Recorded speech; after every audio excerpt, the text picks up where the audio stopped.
ছোট ছোট করে ধর্মীয় কিছু মেসেজ আপনাদেরকে দিতে। তো আপনারা যদি আস্তে আস্তে আস্তে আস্তে মজলিস ছেড়ে উঠে পড়েন, তাহলে আমার এত কষ্ট করে আসবার মূল্যায়ন হয় না।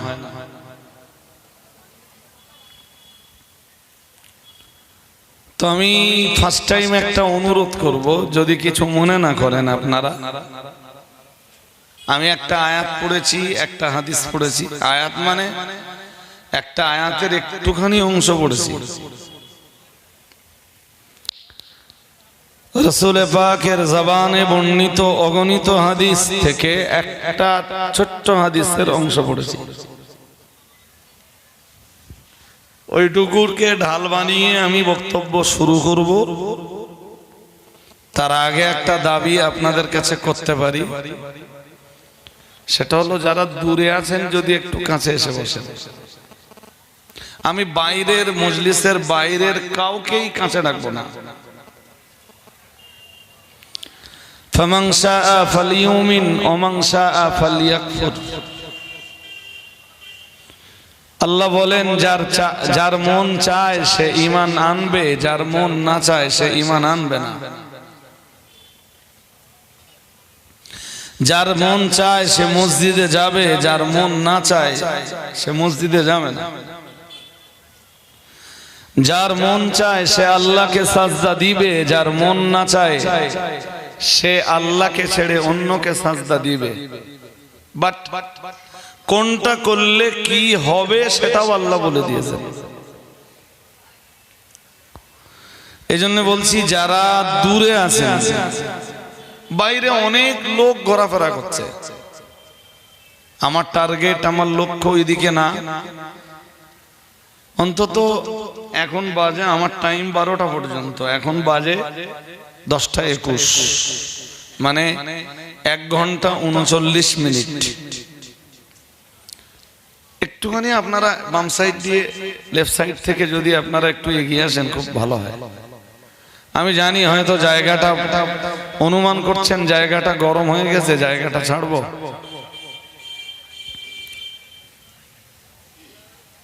একটুখানি আসুন। ছোট ভাই কোন থেকে তোমরা একটু কাছে এসো ভাই। আমার হ্যাঁ ডান। তো যদি আবার উঠে চলে যাও, যে বসেছিলাম উঠতে হচ্ছে না, চলে যাই, তাহলে ওখানে বসাই ভালো, উঠতে হবে না। একটা লোকের চলে যাওয়ার চাইতে যেখানে বসেছিল সেখানে ভালো। এবার তবুও মজলিসটা অনেকটা মানিয়েছে। দেখুন, আরো একটা কথা বলি, অ্যাডিশনাল এক্সট্রা। ইসলাম এমন একটা ধর্ম যা মানুষকে ডিসিপ্লিন শেখায়। সুবহানাল্লাহ বলুন। আওয়াজ ভালো হচ্ছে না, এদিকে সুবহানাল্লাহ বলে, এদিকে বলে না। তুই কি জোর? আমার সুবহানাল্লাহ কি আমার প্রশংসা? বলেছি, ইসলাম হলো এমন ধর্ম যা তার অনুসারীদেরকে ডিসিপ্লিন শেখায়। ডিসিপ্লিন, নিয়মানুবর্তিতা, শৃঙ্খলা। ইসলাম এমন ধর্ম যা তার অনুসারীদেরকে সিস্টেম শেখায়। ফর এক্সাম্পল, আপনি মাগরিবের নামাজে গেলেন, তো যে দেখছেন 20টা লোক নামাজ পড়ছে একটা কাতারে, পুরো মসজিদ খালি। আপনি কাতারে যেয়ে যোগ দেবেন না, যেখানে মন চায় সেখানে দাঁড়াবেন। ওয়াজের মজলিসে এত টাকাটাকি করা লাগে? একটা বড় প্যান্ডেল, যে যেখানে পারলো সেখানে বসে গেল। আপনি আপনার জীবনে এতবার মসজিদে যেয়ে দেখছেন যে ইসলাম সিস্টেম শেখাচ্ছে।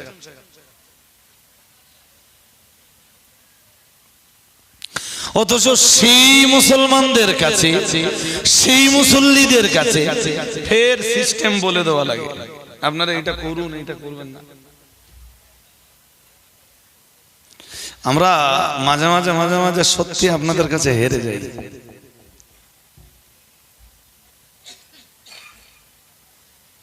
আপনারা নিয়মতান্ত্রিকতার সাথে চললে আমরা জিতে যাব না, আমরা আনন্দ পাব যে আমার জাতি, আমার কমিউনিটি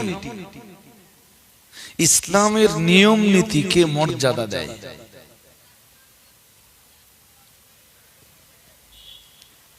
এতক্ষণ ধরে আমি এসছি, অনেকক্ষণ কি কি শুনেছেন আমি জানি না।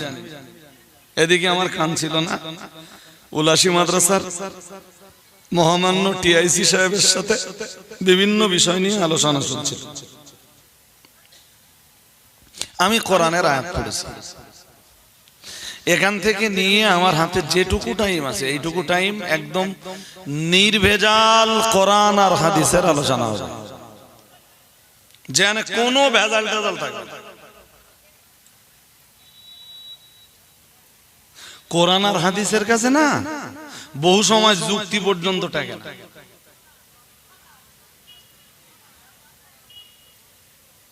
আমার কথা কি বুঝতেছেন নাকি? খুব জোর হাসলে উজু নষ্ট হয়ে যায়। কেন উজু নষ্ট হয় আপনি যুক্তি দিয়ে বোঝাতে পারেন?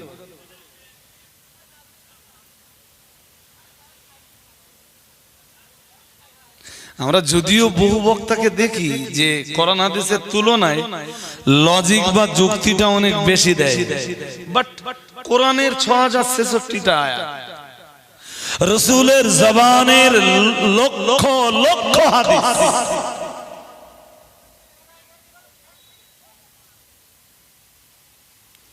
কোরআনের ইলম সবচাইতে বড় ইলম, কোরআনের জ্ঞান সবচাইতে বড় জ্ঞান, কোরআনের জ্ঞান শ্রেষ্ঠ জ্ঞান। সুবহানাল্লাহ। আর একটু মন খুলে বলেন না। কোরআনে আল্লাহ নিজেই বলছেন, আপনি কোরআন শুনবেন কেন, হাদিস শুনবেন কেন, আগে সেইটা বুঝে নেন। ওয়াইযা কুরিয়াল কুরআনু ফাসতামিউ লাহু وَإِذَا قُرِئَ الْقُرْآنُ فَاسْتَمِعُوا لَهُ। মহান আল্লাহ জানিয়েছেন, আর যখন তোমাদের কাছে কোরআনের তেলাওয়াত হয়, যখন তোমাদের কাছে কোরআন পাঠ করা হয়, কোরআনের এক্সপ্লানেশন হয়, কোরআনের ব্যাখ্যা বিশ্লেষণ করা হয়, আল্লাহ পাক রব্বুল আলামিন জানিয়েছেন ফাসতামিউ লাহু। মহান আল্লাহ জানিয়েছেন, তোমরা যদি ওই মজলিসের শ্রোতা হয়ে থাকো, তোমরা যদি কোরআনের মজলিসের শ্রোতা হও, তাহলে আমি আল্লাহ এখানে আমার দুইটা বিধান। প্রথম বিধান হলো ফাসতামিউ লাহু, আমার কোরআনের তেলাওয়াত কিংবা আমার কোরআনের আলোচনা কিংবা আমার কোরআনের ব্যাখ্যা বিশ্লেষণ তোমরা মনোযোগ দিয়ে শোনো। আল্লাহ পাক দুই নম্বরে বিধান দিলেন ওয়া আনসিতু, একটা নীরব নিথর পরিবেশ রচনা করো, চতুর্দিকে কোথাও কোনো আওয়াজ হবে না, শুধু একটাই আওয়াজ চতুর্দিকে হতে থাকবে, আমি আল্লাহ পাক আমার কোরআন তেলাওয়াতের আওয়াজ, আমার কোরআন ব্যাখ্যা বিশ্লেষণের আওয়াজ। মহান আল্লাহ জানিয়েছেন, যদি মনোযোগ দিয়ে আমার কোরআন তোমরা শুনতে পারো এবং যদি নীরব নিথর পরিবেশ রচনা করতে পারো, পূর্ণ নীরবতার একটা দুরন্ত পরিবেশ রচনা করতে পারো, মহান আল্লাহ জানিয়েছেন লাআল্লাকুম তুরহামুন, তবে তোমাদের প্রতি আল্লাহ পাকের রহমত নাযিল হবে। আরেকটু মন খুলে বলেন।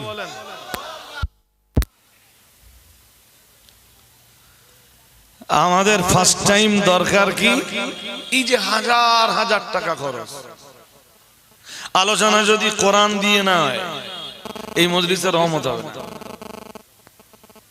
আলোচনা যদি কোরআন দিয়ে না হয় এই মজলিস যারা কায়েম করেছেন তারা আল্লাহর রহমত থেকে মাহরুম হয়ে যাবে। আলোচনা যদি কোরআন দিয়ে না হয়, আপনারা যারা এই গ্রাম অথবা পার্শ্ববর্তী গ্রাম থেকে এত কষ্ট করে এসেছেন, আপনাদের কষ্টের মূল্যায়ন হবে না। এই ঠান্ডাকে উপেক্ষা করে বসে থাকার যথার্থ মূল্যায়ন হবে না। আমরা যারা এত কষ্ট করে এসেছি, আলোচনা কোরআন দিয়ে না হলে আমরাও আল্লাহর রহমত পাবো না। রহমত পাওয়ার জন্য দরকার এই মজলিসে কোরআনুল কারীমের আলোচনা। আমরা যেন বললাম আল্লাহ কোরআনুল কারীমের আলোচনা যে মজলিসে হয়, যে মজলিসের মানুষের কাছে কোরআনুল কারীমের আলাপ আলোচনা হয়, মজলিসের শ্রোতারা নীরব নিথর হয়ে কোরআনের আলোচনা শুনতে থাকেন, মজলিসের শ্রোতা মণ্ডলী নীরব পরিবেশ রচনা করে ফেলেন, ও রব্বুল আলামিন আল্লাহ তখন বিনিময়ে আপনি তাদেরকে কি দিবেন আল্লাহ? ওই মজলিসের মানুষ দিগকে বিনিময়ে আপনি কি দান করবেন আল্লাহ? আল্লাহ পাক রব্বুল আলামিন জানিয়েছেন লাআল্লাকুম তুরহামুন। মহান আল্লাহ জানিয়েছেন তোমরা যদি আমার দেওয়া শর্ত অনুযায়ী কোরআনের আলোচনা করতে পারো, কোরআনের আলোচনা যদি শুনতে পারো, লাআল্লাকুম তুরহামুন, আমার রহমত তোমাদের নসিবে মঞ্জুর হয়ে যাবে।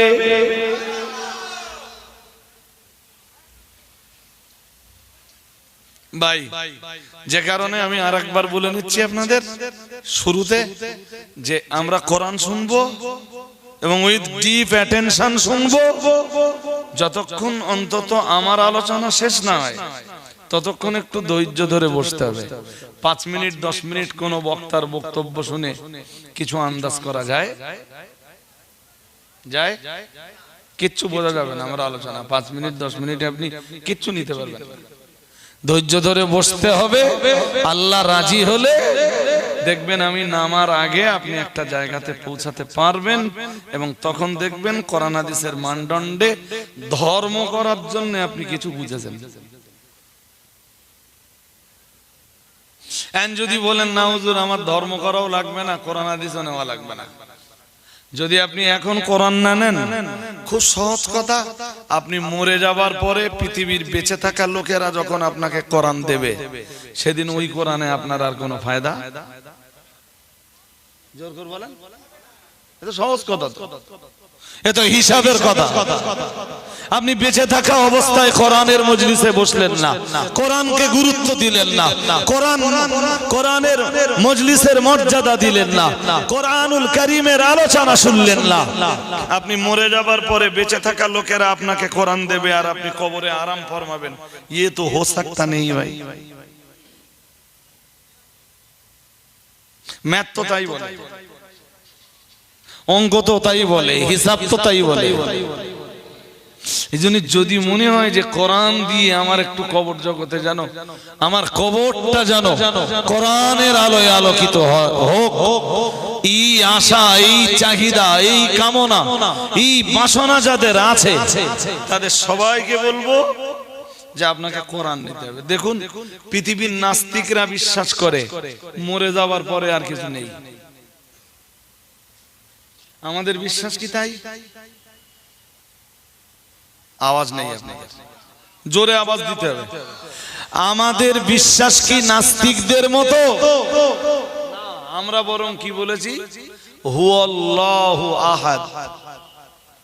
সুবহানাল্লাহ বলেন। আরে সূরা ইখলাসের প্রথম অংশ, কুল হুয়াল্লাহু। আমাদের বিশ্বাস এক আল্লাহ, শুধু আল্লাহতে বিশ্বাস না। আচ্ছা আপনাদের একটু টেস্ট করে দেখি, মাইন্ডে নেবেন না জান। হ্যাঁ, ধানতলা থেকে এটা তো খুব বেশি দূর না, আবার রানাঘাট থেকেও খুব বেশি দূর না। তো আচ্ছা বলেন তো, ঈমান আনতে গেলে কটা জিনিস বিশ্বাস করতে হয়?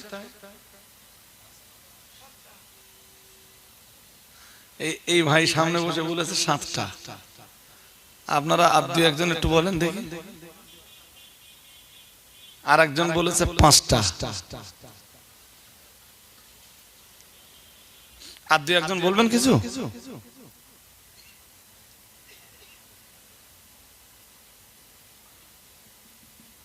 এবার আমার কাছে জানেন হাদিস কি বলেছে জানেন?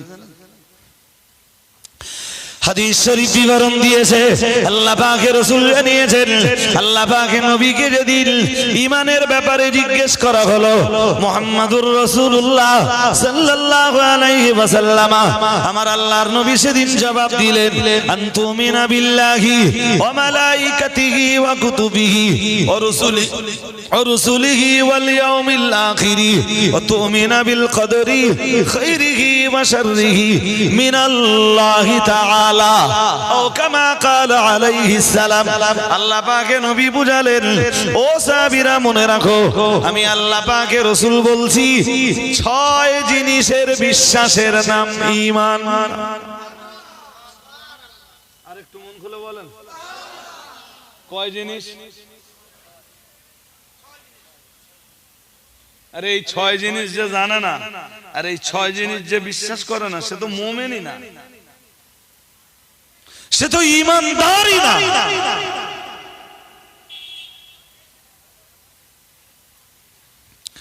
সাহাবারা যেন জিজ্ঞেস করলেন, ইয়া রাসূলুল্লাহ, ইয়া হাবিবাল্লাহ, হুজুর ওই 6 জিনিসের বিবরণ আপনি আমাদেরকে দেন। কালান নবী সাল্লাল্লাহু আলাইহি ওয়াসাল্লাম, আল্লাহ পাকের নবী বললেন, ও সাহাবীরা মনে রাখো, আনতুমিনা বিল্লাহি ওয়া মালাইকাতিহি।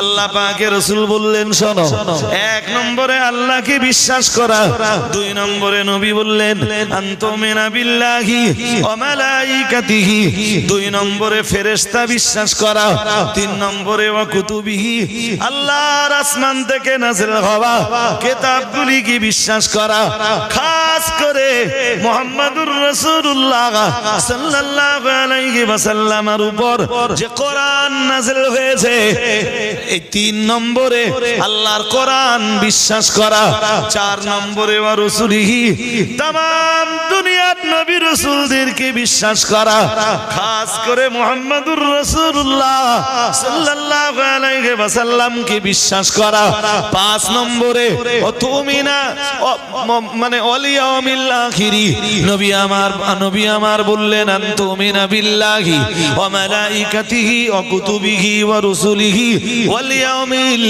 আখিরি।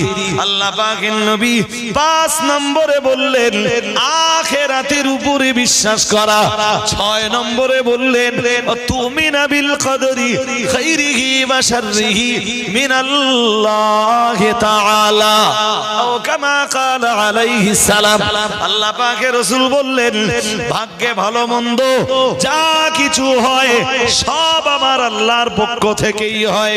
তার মানে 6 নম্বরে তাকদীরের উপরে বিশ্বাস করা। এই 6টা জিনিসের উপরে বিশ্বাসের নাম হলো ঈমান।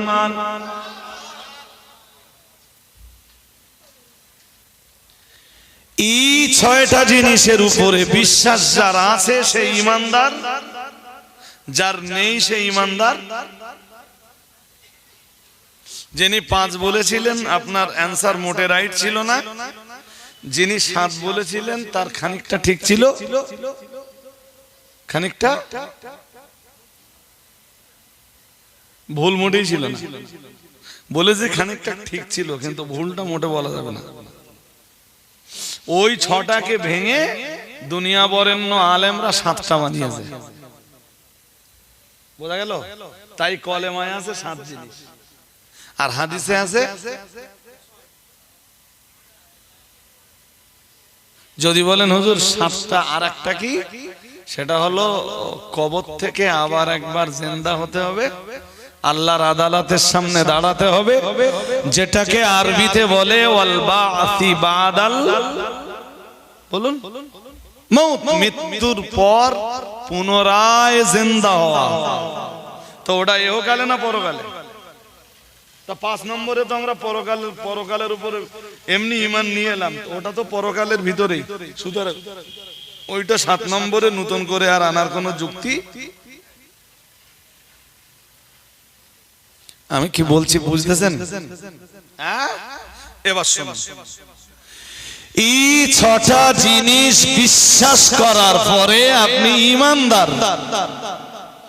এবার ঈমানদার হিসাবে আপনার অনেক কর্তব্য আছে। যদি কোরআনের দিকে খুব গভীর ভাবে আপনি দৃষ্টি নিবদ্ধ করেন, তাহলে আপনি দেখবেন যে কোরআনের তামাম বিধিবিধান আল্লাহ সবই দিয়েছেন ঈমান ওয়ালাদের জন্য। আর একটু মন খুলে বলেন, তামাম বিধিবিধান সব আল্লাহ ঈমান ওয়ালাদের জন্য দিয়েছেন। কেন দিয়েছেন? আল্লাহ ঈমান ওয়ালাদেরকে খুব ভালোবাসেন, ঈমানদারদেরকে তিনি জান্নাত দান করবেন, ঈমানদারদেরকে তিনি জাহান্নামের আগুনে জ্বালাবেন না।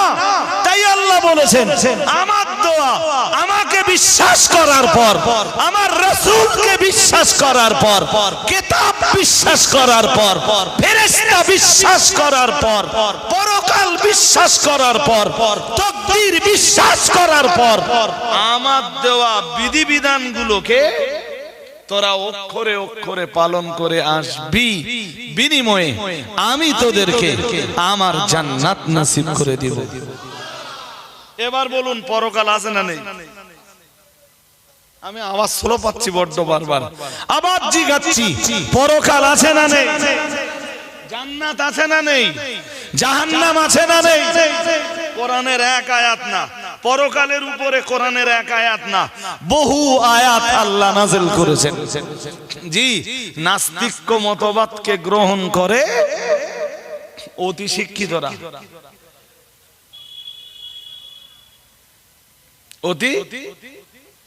অতি শিক্ষিতরা, কিন্তু মনে রাখবেন, পৃথিবীতে যে যত এডুকেশনই হাসিল করুক, যে যত জ্ঞানই অর্জন করুক, জি, কোরআনুল কারীমের জ্ঞান শ্রেষ্ঠ জ্ঞান।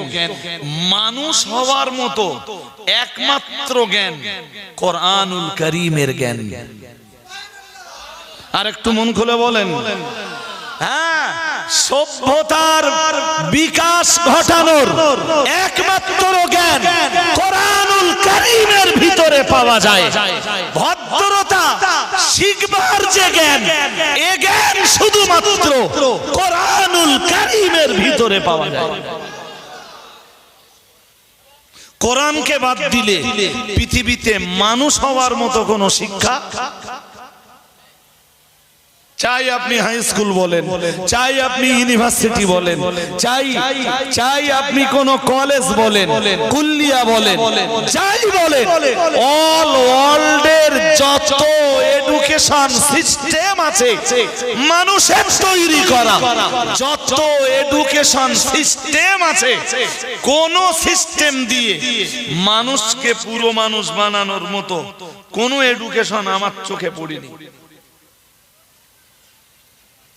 তা যদি হতো, ভারতবর্ষের তুলনায় এডুকেশনে যেসব কান্ট্রি এগিয়ে ছিল, তারা অন্তত বিশ্বের দরবারে মনুষ্যত্বের পরিচয় দিত। এই ফিলিস্তিনকে যেসব ইসরায়েলি ইহুদিরা মারতেছে, ওদের এডুকেশন শুনলে তো আপনি চমকে যাবেন। ওরা সংখ্যায় কম, কিন্তু ওরা ওদের এডুকেশনের বলে তামাম পৃথিবীতে ওরা রাজত্ব করছে। এমন কোন কান্ট্রি নেই যে দেশে ওদের প্রোডাক্ট মানে বিক্রি হয় না। সব দেশে ওরা ব্যবসা চালাচ্ছে শুধু ওদের এডুকেশনের জন্য। আপনার নেওয়ার ইচ্ছা নেই, এরপরেও বলছি, আপনার ঘরে ইহুদিদের পণ্য আছে, বাট ওরা মানুষ হতে পারেনি, ওদের কাছে কোরআন নেই।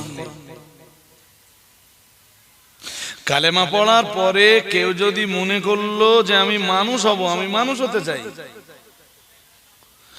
যদি কেউ মনে করে যে আমি মনুষ্যত্বের দরজাতে উন্নীত হতে চাই, তুমি লেখাপড়া এমনি দুনিয়াতে যা শিখবা শেখো, তোমার দুনিয়ার এডুকেশন এমনি খারাপ না, ভালো, বাট যদি মানুষ হতে চাও কোরআনুল কারীমের কাছে ফিরে এসো।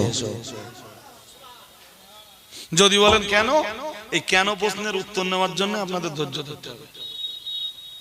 পৃথিবীর কোনো এডুকেশন নেই ভাই মানুষকে মানুষ বানানোর, মানুষকে সভ্যতা শেখানোর, মানুষকে ভদ্রতা শেখানোর কোনো এডুকেশন নেই, একমাত্র কোরআন। আমি একটা হাদিস পড়ে শুরু করি, চলেন আগাই এবার বুখারীর হাদিস। আল্লাহ পাকের নবী জানিয়েছেন, ও সাহাবীরা মনে রাখো, আমি আল্লাহ পাকের রাসূল বলছি, লা ইয়াকুনান্না আকওয়ামুম মিন উম্মতি। আল্লাহ পাকের রাসূল জানিয়েছেন খুব তাড়াতাড়ি আমার উম্মতের ভিতরে এমন কিছু উম্মত তৈরি হবে, মুহাম্মাদুর রাসূলুল্লাহ সাল্লাল্লাহু আলাইহি ওয়াসাল্লাম আল্লাহ পাকের নবী জানিয়ে দিয়েছেন, ইস্তাহিল্লুনাল হিরা ওয়াল হারিরা ওয়াল মাআসিফা ওয়াল খামরা আও কামা ক্বালা আলাইহিস সালাম মুহাম্মাদুর রাসূলুল্লাহ সাল্লাল্লাহু আলাইহি ওয়াসাল্লাম। আমার আল্লাহর নবী জানিয়ে দিয়েছেন, ও আমার সাহাবীরা মনে রাখো, আমি মুহাম্মাদুর রাসূলুল্লাহ সাল্লাল্লাহু আলাইহি ওয়াসাল্লাম বলছি, খুব তাড়াতাড়ি আমার উম্মতের ভিতরে কিছু উম্মত তারা ইস্তাহিল্লুনাল হিরা ওয়াল হারিরা ওয়াল খামরা ওয়াল মাআসিফ, চারটে হারাম জিনিসকে তারা হালাল বলে মনে করবে।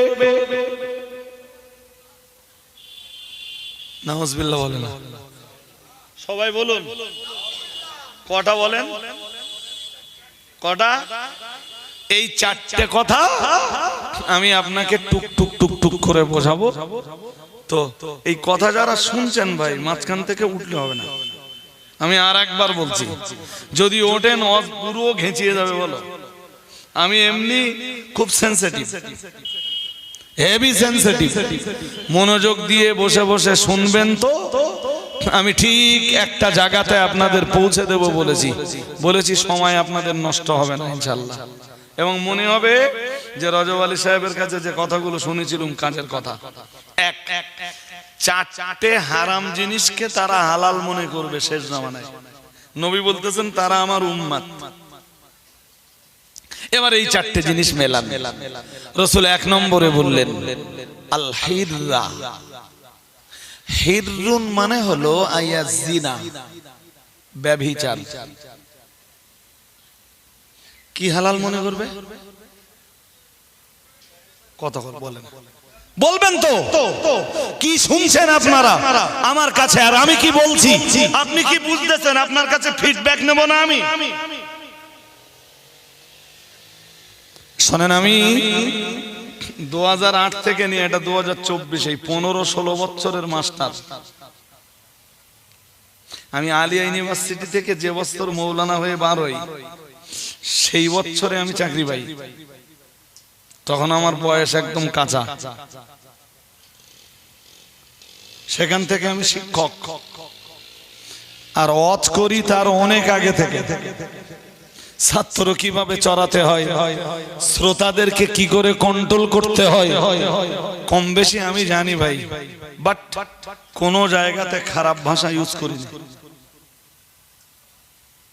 মনোযোগ দিয়ে শুনুন, জিজ্ঞেস করলে একটু বলুন। এক, নবী বলতেছেন জেনা। আমার উম্মত শেষ জামানাতে এসে জেনাটাকে হালাল ভাববে। কই নাউজুবিল্লাহ বললেন? জেনা হালাল হয়ে গেলে সুবিধা হয়? আরে হ্যাঁ না বলবেন তো, সুবিধা হয়?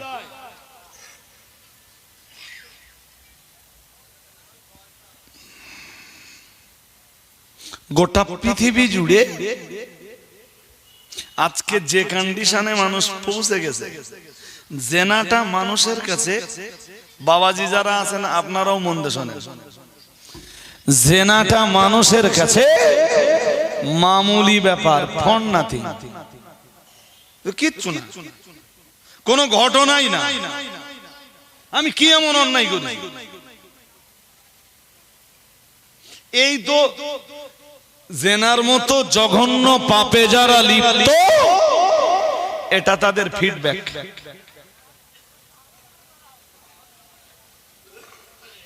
কিন্তু রাসূল বড় আরো ভয়ঙ্কর কথা বলেছেন। সে ভয়ঙ্কর কথা বুঝতে আপনাদের আরো ধৈর্য চাই। নবীজি বলেন, আল্লাহর হাবিব বলেন, তার আগে আরেকটা আয়াত পড়ে নেই, আচ্ছা আয়াতটা পড়ি শোনেন, আগে হাদিসটা পড়ে নেই। নবী একদিন এই জেনা সংক্রান্ত ব্যাপারে আলোচনা করতে করতে বললেন শোনো ভাই, আওয়াজ মাইকে কম হোক, বক্সে কম হোক, সুর কম উঠুক, আমার কথাগুলো নেন। নবী একদিন বললেন, কথা বলতে বলতে সাহাবীদেরকে, বুখারীর হাদিসে এসেছে, বললেন আল আইনান তাজনিয়ান। নবীজি বললেন জানো সাহাবীরা, মানুষের চোখ জেনা করে। কে? সবাই বলেন। সাহাবারা যেন বললেন কেমনে চোখ জেনা করে ইয়া রাসূলুল্লাহ? আল্লাহ পাকের হাবিব বললেন ফাজিনাহু মান নাযার ও কামা ক্বালা আলাইহিস সালাম। আল্লাহ পাকের রাসূল বললেন চোখের জেনা হলো কুদৃষ্টি। কোন পুরুষ কোন নারীর দিকে কুদৃষ্টি দিলে রাসূলুল্লাহ জানিয়েছেন ওটাই হলো চোখের জেনা।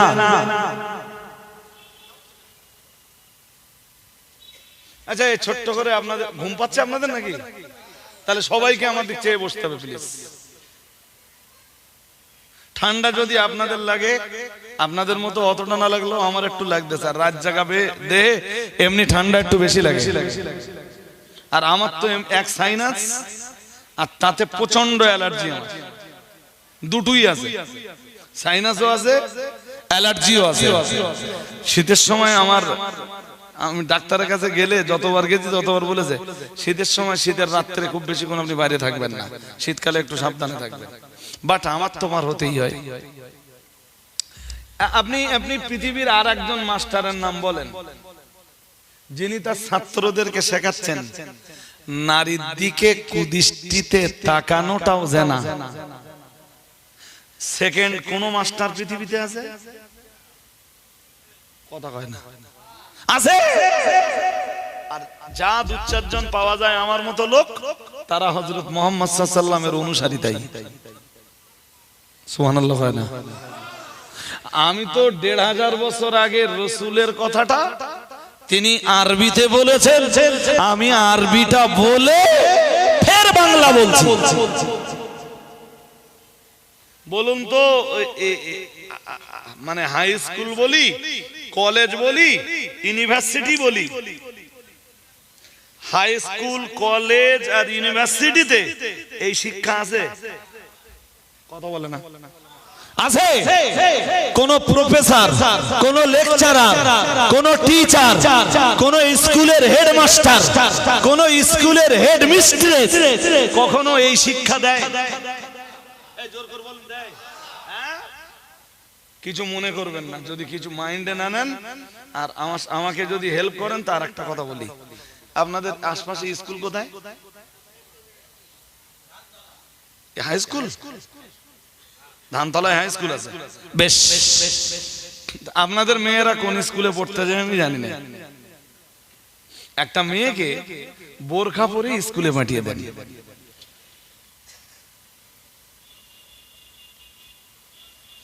দেখেন খেলা কোথায় ঘুরে। মুস্কানের কথা মনে পড়ে? কথা বলে না, মনে পড়ে না? মনে পড়ে কি করবে? মনে পড়ে লাভটা কি হবে? মুস্কান যখন পর্দা করে কলেজে যাওয়ার জন্য চ্যালেঞ্জ ছুড়ে দিল, জয় শ্রীরাম ধ্বনির মোকাবেলায় একাই আল্লাহু আকবারের আওয়াজ তুলল। আপনাদের ঘরের মেয়েরাই তো তখন বেপরদা। মুস্কান লড়াই করে কি করবে? আপনাদের ঘরের মেয়েরা জলসা জুলুস কেন্দ্রিক, তো তারা বেপরদা। মুস্কান লড়াই করে কি করবে? মাইন্ডে নেবেন না, বলছিলাম। বরং মুস্কান আরো কিছুদিন আন্দোলন করলে মুসলিম পরিবারের কিছু না বিরাট অংশের এডুকেটেড মেয়েরা মুস্কানের বিরুদ্ধে হয়তো আন্দোলনে নামতো। আমরা বেপর্দায় চলছিলাম তুই আবার হঠাৎ পর্দানে আন্দোলন শুরু করলি কেন?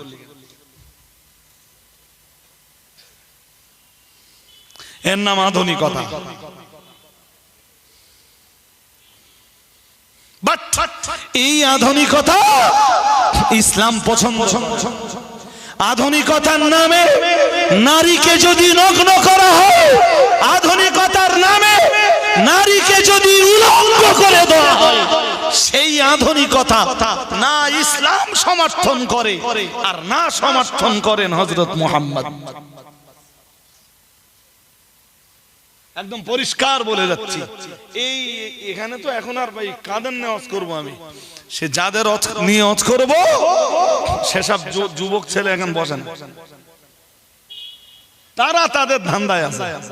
তা আমি আস্তে আস্তে দেখছিলাম এই আপনাদের মসজিদ থেকে হেঁটে এই পর্যন্ত এসছি স্টেজে, আস্তে আস্তে দেখি একটা ছেলে যাচ্ছে ভাই, তা কি বলবো আপনার প্যান্টের এখান থেকে এই পর্যন্ত প্রায় সব ছেঁড়া। শুনছেন আমার ওয়াজ নাকি? তা আপনি বলতে পারেন যদি ছেঁড়া প্যান্ট পরুক আর ফাটা প্যান্ট পরুক আপনার তাতে কি, আমার কিছু না, কিন্তু ইসলামের তো প্রচন্ড ক্ষতি হচ্ছে। আপনি তো এইটা জানেন না যে এতে ইসলামের ক্ষতি হচ্ছে? হচ্ছে? হ্যাঁ না বলে না? এতে ইসলামের ক্ষতি হয় না বলে না? বলে না? দেখেন ক্ষতি হচ্ছে কিনা। আমি কোরআন দিয়ে বলি এবার। কোরআনুল কারীমের 8 পারা সূরা আরাফের 26 নম্বর আয়াত। আয়াতটা পুরো শুনতে হবে, বুঝতে হবে, তারপর ওই আয়াত ওর সাথে মিলে যাবে। যে ছেঁড়া প্যান্ট যারা পড়তেছে এরা ঠিক করতেছে না ভুল করতেছে, কোরআনের আয়াতের সাথে তখন মিলবে যদি সূরা আরাফের 26 নম্বর আয়াতটা আপনি মনোযোগ দিয়ে শোনেন। আমি এখানকার মানুষের ধ্যান ধারণা, কনসেপশন বলি, আইডিয়া বলি, ভিউ বলি খুব ভালো জানি না ভাই, যে এরা কোন ধরনের শোনে, কেমন পছন্দ করে। আমি শুরু করতে করতেই যদি কিছু মানুষ চলেই যায় তাহলে আমি ওয়াজ করবো কাদের কাছে? চলুন সূরা আরাফ আয়াত নাম্বার 26 নম্বর আয়াত কি আছে আয়াতটা পড়ে দেই।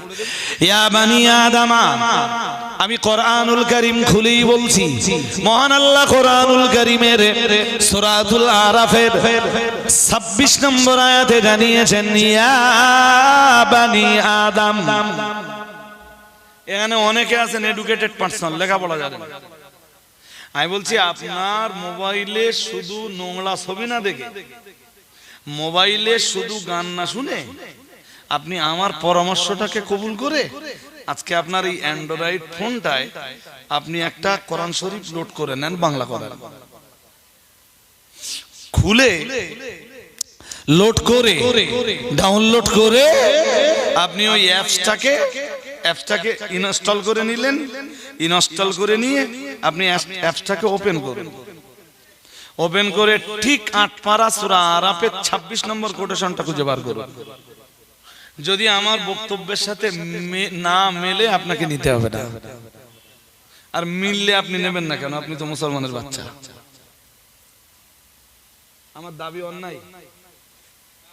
আওয়াজ দেন তাড়াতাড়ি। আমার দাবি অন্যায়? আপনি মুসলমানের বাচ্চা, আপনি কোরআন নেবেন না কেন? আপনি মুসলমানের বাচ্চা কোরআন নেবেন না, আমি কি কোরআন নিয়ে দিলীপ ঘোষের কাছে যাব?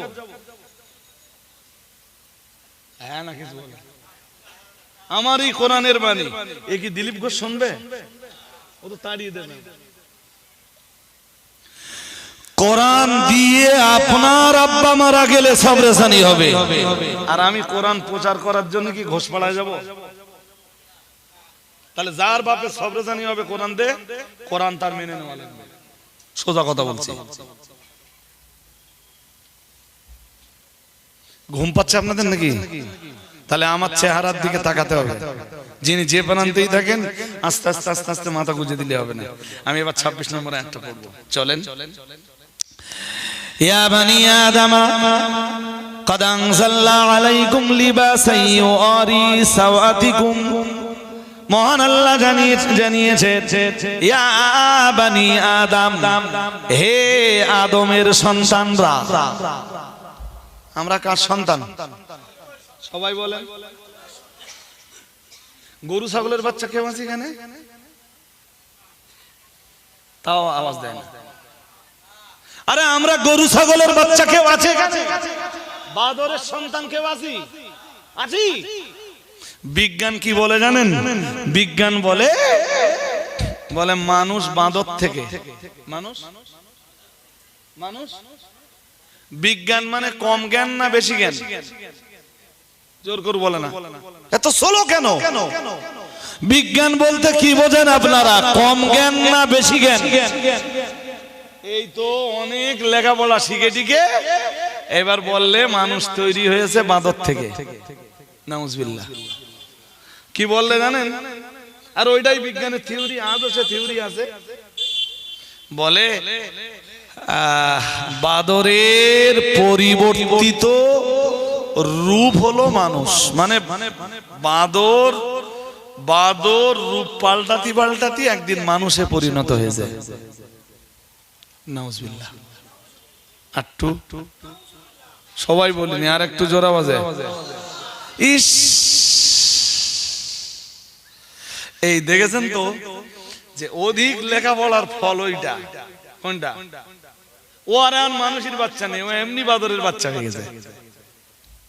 আর আমরা একটু কম লেখাপড়া জানলেও কোরআনের ফলোয়ার, এই জন্য আমরা বাদরের বাচ্চা না। আমরা কার বাচ্চা? জোর করে বলেন। বাদর তো জঙ্গলে জঙ্গলে গাছে গাছে থাকে, আমরা গাছে গাছে ছিলাম না, আমরা জান্নাত থেকে আসতেছি। আমাদের আদি পিতা আদম নবী কোথা থেকে আসতেছেন? তাহলে আমরাও জান্নাতে ছিলাম, আবার যাব কোথায়? ছিলাম জান্নাতে, আসি দুনিয়ায়, আবার যাব। বলুন বলুন, ইচ্ছা নেই মনে হচ্ছে? নেই। আল্লাহ কবুল করুন, বলুন আমিন, বলুন আমিন। আল্লাহ কোরআন শরীফের 4 জায়গায় আমাদেরকে বলেছেন আদম সন্তান। এই 4 জায়গার ভিতরে সূরাতুল আরাফের 26 নম্বর আয়াতে মহান আল্লাহ জানিয়েছেন ইয়া বানি আদম, আল্লাহ পাক রব্বুল আলামিন জানিয়েছেন হে আদমের আওলাদরা মনে রাখো আমি আল্লাহ পাক রব্বুল আলামিন বলছি কদ আনজালনা আলাইকুম লিবাসান। আল্লাহ পাক রব্বুল আলামিন বললেন আমি তো তোমাদের জন্য আকাশ থেকে লিবাস নাযিল করেছি, আমি আল্লাহ তোমাদের জন্য পোশাক নাযিল করেছি, আমি আসমান থেকে তোমাদের জন্য, উপর থেকে তোমাদের জন্য পোশাক নাযিল করেছি। ও বাবাজিরা ভাইরা, কেন আল্লাহ বললেন আমি উপর থেকে পোশাক নাযিল করেছি? ও ব্যাখ্যার ভিতরে আজ আমি যেতে চাই না, শুধু আপনাকে বুঝিয়ে দিতে চাইছি মহান আল্লাহ আবার জানিয়েছেন কিন্তু পোশাক আমি আল্লাহ কেন নাযিল করেছি জানো? বান্দা জানো জিজ্ঞেস করলো আল্লাহ ও রব্বুল আলামিন আপনি আমাদের জন্য পোশাক নাযিল করেছেন কেন? আল্লাহ পাক রব্বুল আলামিন বললেন আল্লাহ পাক রব্বুল আলামিন বললেন ইউআরি সাওয়াতিকুম। আল্লাহ পাক রব্বুল আলামিন বললেন যাতে তোমরা তোমাদের লজ্জাস্থানকে ঢাকতে পারো। সুবহানাল্লাহ। আরেকটু মন খুলে বলেন, কি ঢাকতে পারো? কথা বলতে হবে, কি ঢাকতে পারো? লজ্জাস্থান। আদম আর হাওয়া, আমি আরেকটু বলছি, ওয়াজ হারিয়ে ফেলিনি, আমি আবার গোড়ায় কামব্যাক করব। আদম আর হাওয়া জান্নাতে নিষিদ্ধ গাছের ফল খেয়েছে,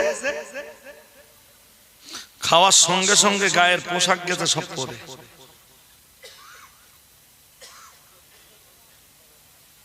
শুনছেন নাকি? জান্নাত গায়ে কিসের পোশাক ছিল? ঠিক করে বলেন, ঠিক করে বলেন। জান্নাতের পোশাক। কি খেয়েছে?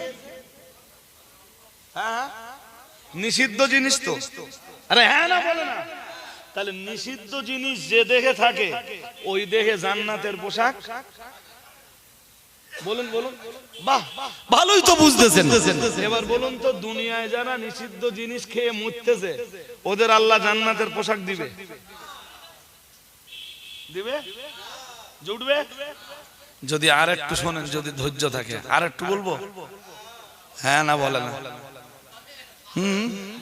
ওই যে আমার আগের হুজুরের কাছে শুনতেছিলেন না, কি যেন শুনতেছিলেন শেষের দিকে এসে, যে টেস্ট পরীক্ষা দেয়, ফাইনাল পরীক্ষা দেয়, এরকম শুনতেলেন না? যদিও হাদিস শরীফের বার্তা ওই রকম না।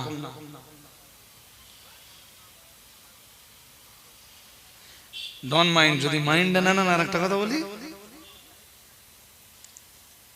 আমার দেশের 95% বক্তা ওয়াজ করা তো বহু দূরের কথা, কোরআন শরীফটাই পড়তে পারে না।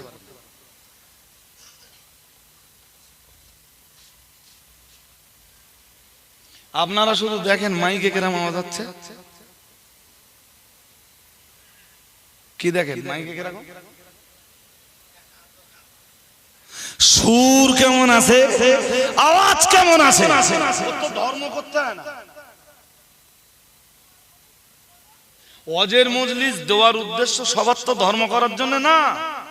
দিস ইজ এ স্টাইল, এটাও একটা ধর্মীয় স্টাইল।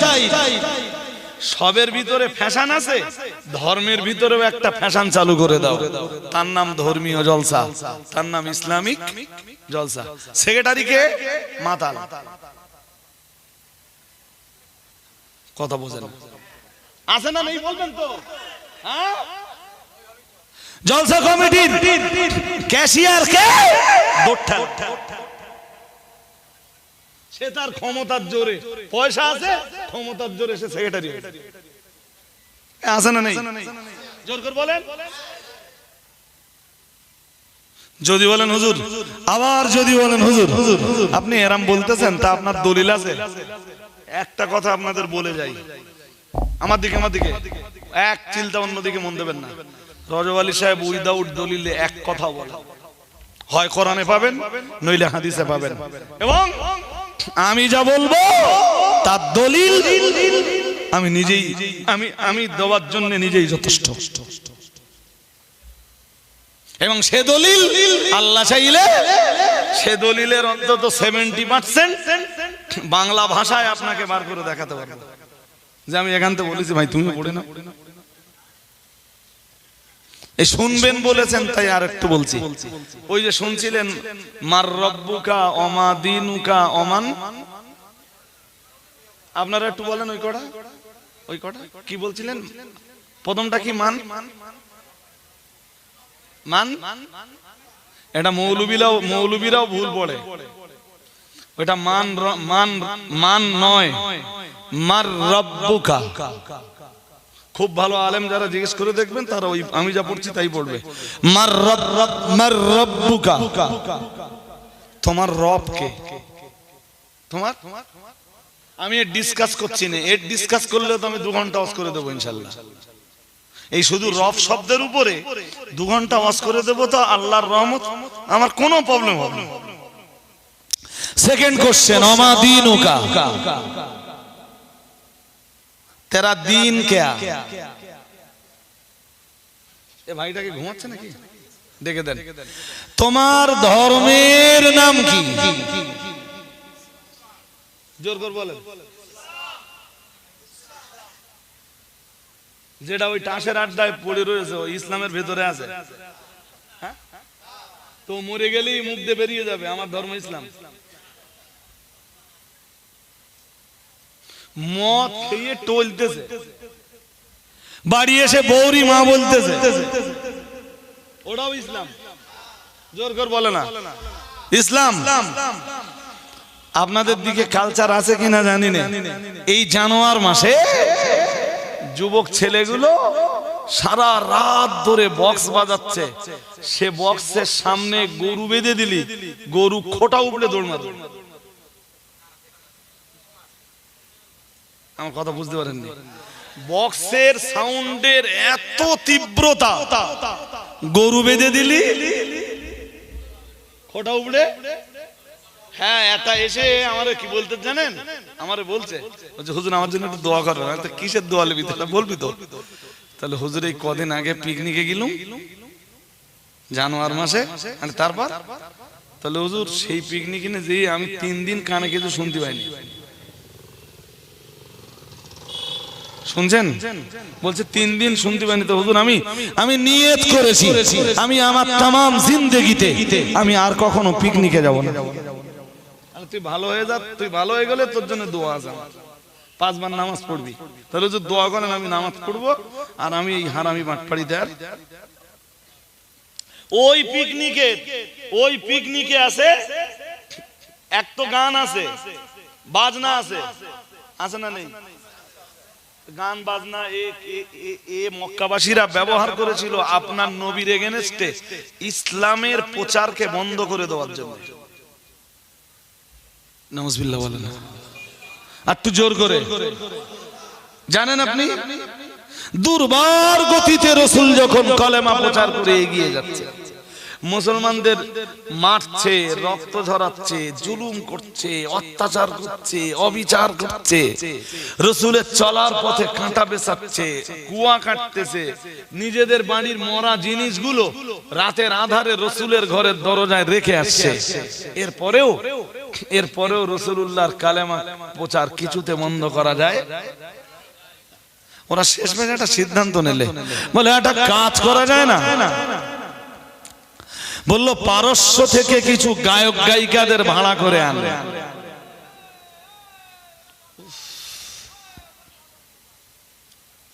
আমার চেয়ে আমার বেশি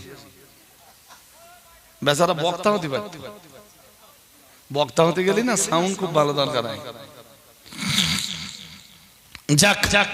তো আমার কথা বুঝতে আপনাদের অসুবিধা হচ্ছে না? তো হচ্ছে না। তো মক্কার মাটিতে কিছুতেই যখন ওরা বন্ধ করতে পারল না কালেমার প্রচার, ওরা বলল মুহাম্মদ সাল্লাল্লাহু আলাইহি ওয়াসাল্লামের সাথীদেরকে আমাদের দিকে টানার জন্য একটাই রাস্তা, গান বাজনার আসর বসিয়ে দাও। গান হবে, বাজনা বাজবে, নাচ হবে, ড্যান্স চলবে, আর ওই পরিমাণ খানা পিনা দেওয়া হবে, ফ্রি, সব ফ্রি। নাদর বিন হারেস নামের এক শয়তান বলল টাকা যা লাগবে সব আমি দেব। নাউজুবিল্লাহ। কি শয়তানটার নাম কি বলেন? হারেস না, হারেস ওর আব্বার নাম। ওর নাম হলো নাদার। কি নাম? নাদার। ওর বাবার নাম হারেস। নাদর বিন হারেস বলল যা খরচ হয় সব আমি দেব, গানের আসর বসকে দে। তাহলে যে লোকগুলো মুহাম্মাদের দরবারে কোরআন শুনতে যাচ্ছিল, ওরা কোরআনের মজলিসে না যে গানের আসরে আসবে। নাউজুবিল্লাহ বলে না, আর একটু জোর করে। ওরা গান বাজনাকে ব্যবহার করলো ইসলামকে বন্ধ করে দেওয়ার জন্য। তো আরে হ্যাঁ না জোর করে বলেন, কোন মুসলমানের বাচ্চা সেই গান বাজনা যেতে পারে? পারে? গান আছে, বাজনা আছে, ওই সঙ্গে পাগলা পানি। কি পানি? পাগলা পানি বোঝো না? বোঝো না? একটু পরে বুঝিয়ে দিচ্ছি, আগে এই কথাগুলো বলে নেই। এই সারা রাত ধরে বক্স বাজাচ্ছে, এই প্রচন্ড ঠান্ডায়, ঘরে বাড়িতে ওদের জায়গা নেই। এখনো পর্যন্ত পিকনিকটা যে কি আমি এইটাই বুঝলাম না, সত্যি সত্যি বুঝিনি।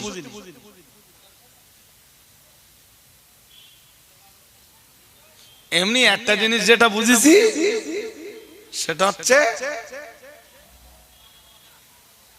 কলার পাতায় দুটো ভাত খাওয়া, কিছু একটা হবে। যাক ছাড়েন ছাড়েন ছাড়েন। সারা রাত ধরে ওরা যা করছে ওইটার নাম ইসলাম? জোর করে বলে না। তো এই যে 2 নম্বর প্রশ্ন হবে ওমা দিনুকা, তোর ধর্মের নাম কি? জবাব কে? হাদিস শরীফ বিবরণ দিয়েছে মুহাম্মাদুর রাসূলুল্লাহ সাল্লাল্লাহু আলাইহি ওয়াসাল্লাম, আমার আল্লাহর নবী জানিয়ে দিয়েছেন 3 নম্বরে প্রশ্ন করা হবে ওমান নবিয়ুকা, কে কে তোর নবী বল। ও বাবাজি রে ভাইরা, মুহাম্মাদুর রাসূলুল্লাহ সাল্লাল্লাহু আলাইহি ওয়াসাল্লাম, আমার আল্লাহর নবী জানিয়ে দিয়েছেন দুনিয়ায় আল্লাহর নেক বান্দা বান্দি যারা, ওরা এক বাক্যে জবাব দেবে আল্লাহু রাব্বি ওয়াল ইসলামু দীনি ওয়া মুহাম্মাদুন নবী সাল্লাল্লাহু আলাইহি ওয়াসাল্লাম। ও বাবাজিরা ভাইরা, আল্লাহ পাকের নেক বান্দা বান্দিরা, তিন প্রশ্ন যখন সঠিক অ্যানসার করবে, যখন রাইট অ্যানসার করবে, তখন আল্লাহ পাকের ওই দুইজন ফেরেশতা কবরবাসীকে ফের বলবে ফামা ইলমুকা, তোর অ্যানসার সব রাইট। তুই যা উত্তর দিয়েছিস সব সঠিক, কিন্তু পেলি কোথায়? সুবহানাল্লাহ।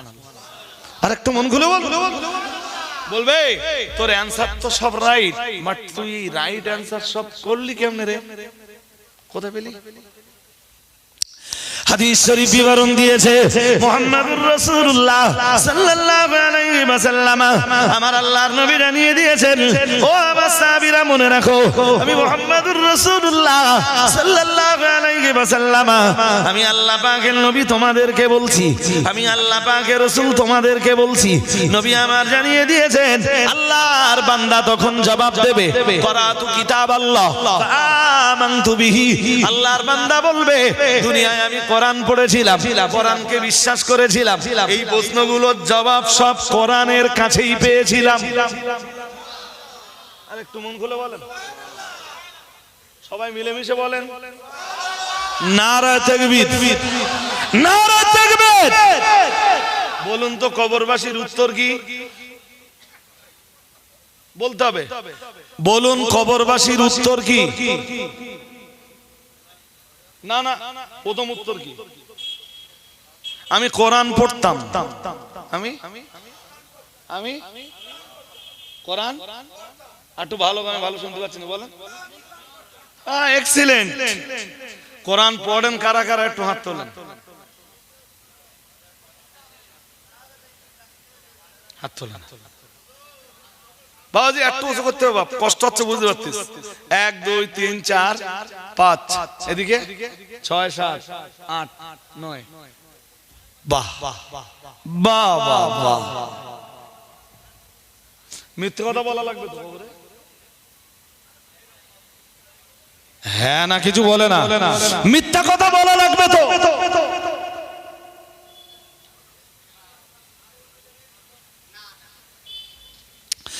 হাদিস শরীফ বিবরণ দিয়েছে, আল্লাহ পাকের রাসূল জানিয়েছেন, নেক বান্দা বান্দিরা আগে তিন প্রশ্নের জবাব দেওয়ার পর, রাইট অ্যানসার করার পরে, কবরের ওই দুইজন ফেরেশতা মুনকার আর নাকির আল্লাহর এই বান্দা বান্দিকে আবার জিগাবে, ও আল্লাহর বান্দা বলো না, তুমি এতক্ষণ ধরে সব প্রশ্নের উত্তর রাইট করেছো, तमाम কোশ্চেনের অ্যানসার তুমি, মানে অল কোশ্চেনের অ্যানসার তুমি রাইট করেছো, এখন তুমি বলো ফামা ইলমুকা, এই রাইট অ্যানসার গুলো, এই কোশ্চেনের রাইট অ্যানসার তুমি কোথায় পেলে?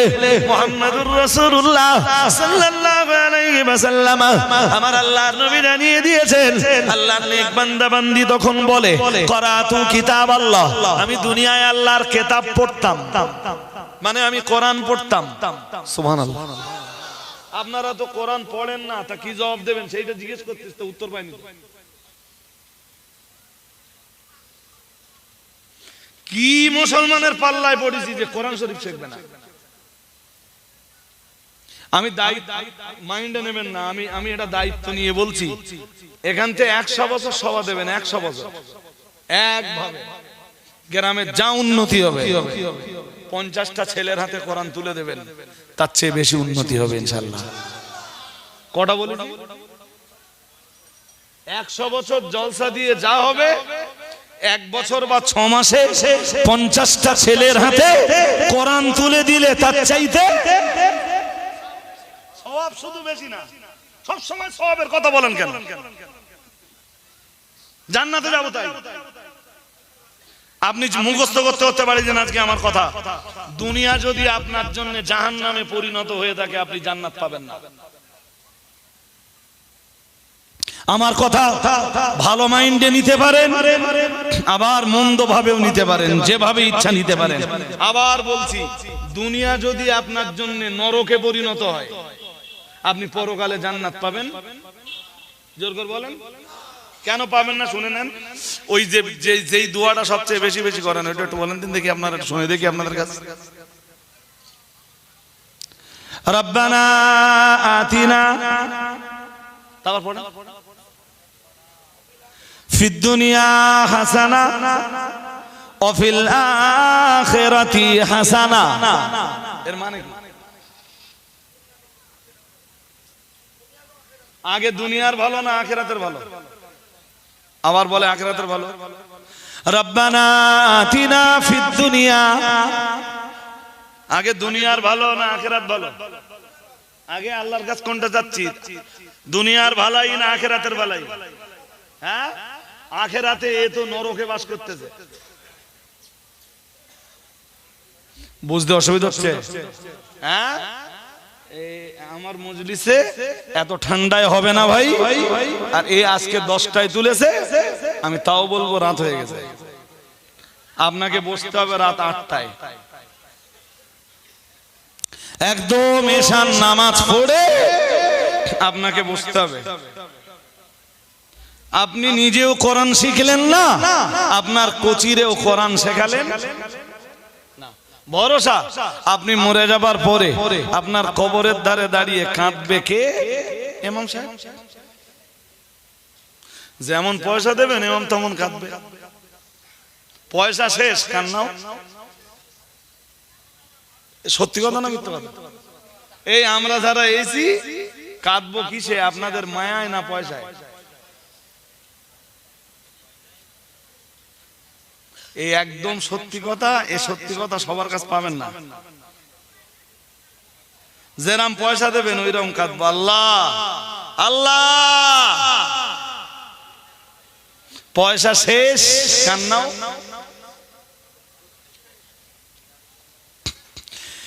কিন্তু আপনার সন্তানকে যদি কোরআন দিতে পারে, ওই বলছিলাম শুধু সওয়াবের দিকটা আমরা দেখি না, শুধু সওয়াবের দিক দেখেন কেন? এই যে শুধু সওয়াবের দিকে তাকালে হবে না। 50টা যুবক ছেলের হাতে কোরআন তুলে দেন। কত বলেছি? এই গ্রামের নাম কি? এটাও চাঁদপুর গ্রাম। ও চাঁদপুর গ্রাম। তো চাঁদপুর গ্রামের 50টা ছেলের হাতে কোরআন তুলে দেন। ওদের ভিতরে আল্লাহর ভয়টা ঢুকিয়ে দেন। কোরআন তুলে দেন, নামাজ দেন। ওদেরকে নির্দেশ দেন ফজরের পরে 15 মিনিট, মাগরিবের পরে 10 মিনিট কোরআন পড়বা। প্রতিদিন তুমি যত ব্যস্ত হও, যে কন্ডিশনে থাকো, ওই কন্ডিশনে ফজর পড়ে 15 মিনিট, মাগরিব পড়ে বা এশা পড়ে 10 বা 15 মিনিট কোরআন পড়বা। একটু বলুন, যে ছেলেটা 5 বার নামাজ পড়ে, উত্তর দিতে হবে খুব বুঝে। 5 বার নামাজ পড়ে, 2 বার করে কোরআন শরীফ পড়ে, যে হাত দিয়ে প্রতিদিন 2 বার করে কোরআনে স্পর্শ করে, কোরআনের লাইনগুলো তলায় আঙ্গুল বুলোয়, ওই হাত দিয়ে মদের বোতল ধরবে। যা বলবেন জোর করে বলতে হবে, ধরবে? পারবে না। যে হাত দিয়ে প্রতিদিন কোরআন পড়ে, ওই হাত দিয়ে লটারির টিকিট ধরবে। ও তো এমনি ভালো হয়ে যাবে। আপনারা সওয়াবের কথা বলতেছেন যে হ্যাঁ 50টা ছেলের হাতে কোরআন দিলি অনেক সওয়াব হবে। বাবা, সওয়াবের চাইতে বড় কথা এখানে ওরা মানুষে পরিণত হবে। ওরা তো এখন আছে পাপের রাজ্যে, মদের রাজ্যে, জেনার রাজ্যে, মদের আসরে, জেনার আসরে, নারীবাজির আসরে, পাবজির ময়দানে, ফ্রি ফায়ারের ময়দানে। ওদেরকে তো কোনো মূল্যেই কন্ট্রোল করতে পারছেন না। যদি ওদেরকে নিয়ন্ত্রণে আনতে হয়, ওদেরকে কবজা করার ফার্স্ট স্টেজ হলো ওদের হাতে আপনি কোরআন তুলে দেন। আমার সাথে একমত নাও হতে পারে। একটা ছেলে দেখেন তো আপনি আপনার টোটাল এলাকা ঘুরে পারবেন না। আমি দায়িত্ব নিয়ে বলছি, যেই ছেলেটা 2 বার করে কোরআন পড়ে, 5 ওয়াক্ত নামাজ পড়ে, মাথায় টুপি পরে ঘুরে বেড়ায়, সেই ছেলেটাই মান নামে গাইল দেয়, বাপের উপরে মেজাজ করে। একটা ছেলে দেখেন,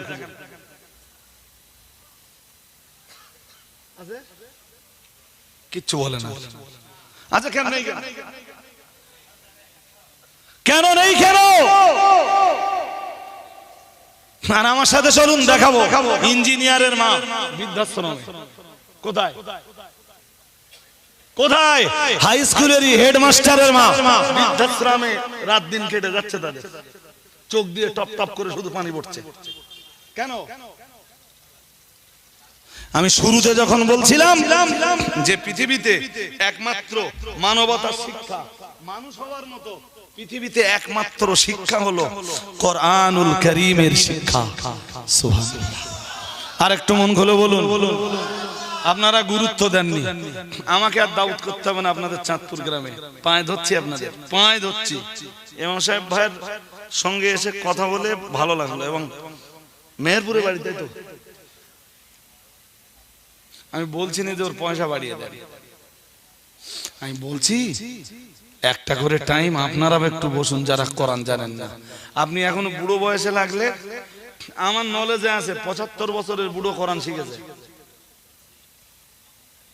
সুবহানাল্লাহটাও বলেন না। না, আমি শিখবো কেন? আমি শিখে কোরআন পড়ে কোরআন তেলাওয়াত নামের আমলটা কাফনের কাপড়ের ভিতরে করে কবরে নিয়ে যাব না, বরং আমি মরে যাবার পরে পৃথিবীর বেঁচে থাকা মানুষেরা আমার নামে কোরআন পড়ে পৌঁছে দেবে। ওই দুটি সুবহানাল্লাহ বলতে, দেখেছেন? বুঝেননি কথা বোধহয়? আরে বাবাজি, ভালো কোনটা? আপনি নিজে কোরআন শিখে কোরআন তেলাওয়াত করে মরার আগে কোরআন তেলাওয়াতের আমল গুছিয়ে নিয়ে কাফনের ভিতরে করে কোরআন তেলাওয়াত নিয়ে কবরে চলে যাবেন, ওইটা ভালো? না আপনি মরে যাবার পরে লোকে আপনার নামে কবরের ওপর দিয়ে পাঠাবে, ওইটা ভালো?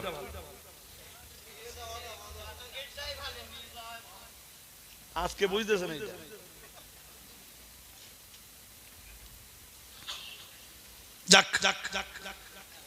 খুব কষ্টের সাথে কিছু কথা বলেছি ভাই, আমার প্রভাব প্রতিপত্তি বাড়ানোর জন্য না। আমার দাউদ চাঁদপুরের লোকে না করলেও আমার দাউদ করার লোক পশ্চিমবঙ্গে অনেক আছে ভাই। আমার কাছে এই সত্যি কথা শোনার জন্য আর কোরআন হাদিসের বাণী শোনার জন্য লোকে আসে। চলুন যাই আর এক জায়গা আগাই।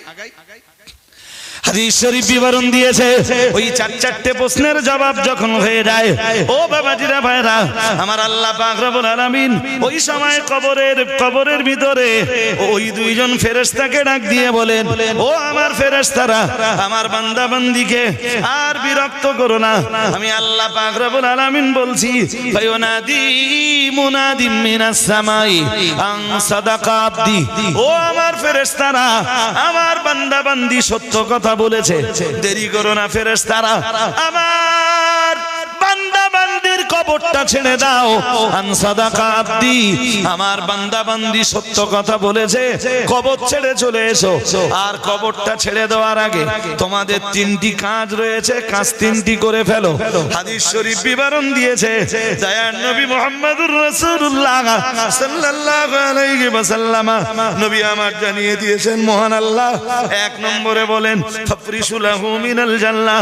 ও আমার ফেরেশতারা, তোমাদের কাজ হলো আমার বান্দার কবরটাকে, আমার বান্দার কবরে জান্নাতের বিছানা বিছিয়ে দাও। আর একটু মন খুলে বলেন, এদিকটা আওয়াজ বলো খুব স্লো হয়ে যাচ্ছে। দুর্বল হলে হবে না, আমি দুর্বল শ্রোতাদের বক্তা না। আমি 1 ঘন্টা ওয়াজ করবো সতেজতার সাথে ভাই, আমি ঠেলা বক্তা না যে শ্রোতা শুনতে যাচ্ছে না আমার বলতে হবে একদম চোখ বন্ধ করে, ওই বক্তা আমি না। হাদিস শরীফ বিবরণ দিয়েছে, মহান আল্লাহ বলেন, ও ফেরেশতারা, আমার বান্দা তো সব প্রশ্নের অ্যানসার রাইট করেছে, এখন তোমাদের 3টি কাজ আছে। প্রথম কাজ হলো আমার বান্দার কবরে তোমরা জান্নাতের একটা বিছানা বিছিয়ে দাও। আর একটু মন খুলে বলেন ভাই, একটু স্লো হয়েছে এবং অনেক লম্বা হয়ে যাচ্ছে, মানে লং টাইম হয়ে যাচ্ছে আপনাদের আলোচনাটা। ওয়াজ একসাথে 2 জায়গায় হয় না। হাদিস শরীফ বিবরণ দিয়েছে, আল্লাহ পাকের রাসূল জানিয়েছেন, মহান আল্লাহ 2 নম্বরে বলেন, ও ফেরেশতারা, ফাফরিশু লাহু মিনাল জান্নাহ ওয়ালবিসুহু মিনাল জান্নাহ, আমার বান্দাকে তোমরা জান্নাতের একটা পোশাক পরিয়ে দাও। আপনারা দিয়েছিলেন কি কাফন? তো কথা বলেন, আপনারা কি দিয়েছিলেন? ও এখন পাচ্ছে কি জান্নাতে? শুনে আনন্দ হচ্ছে তো? হ্যাঁ না বলে না? হ্যাঁ, আদম আর হাওয়ার গায়ে থেকে জান্নাতের পোশাক ধরে গেছে কেন?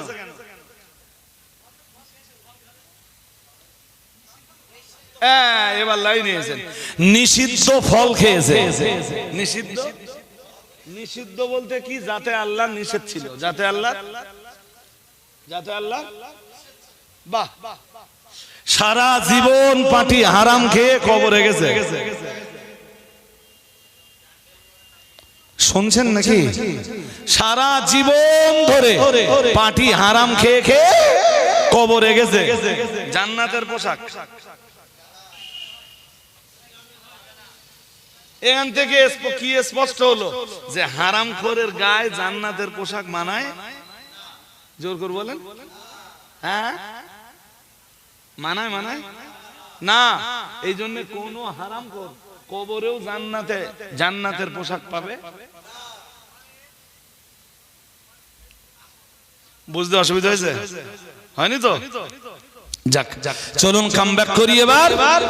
তো যেখানে আমি বিষয়টা বোঝাচ্ছিলাম আর এক ধাপ। 1.5 ঘন্টা টাইম হলে বড্ড ভালো হতো, 2 ঘন্টা তাই অনেক লং মনে হয় আমার। জি, পরের ধাপটা কি?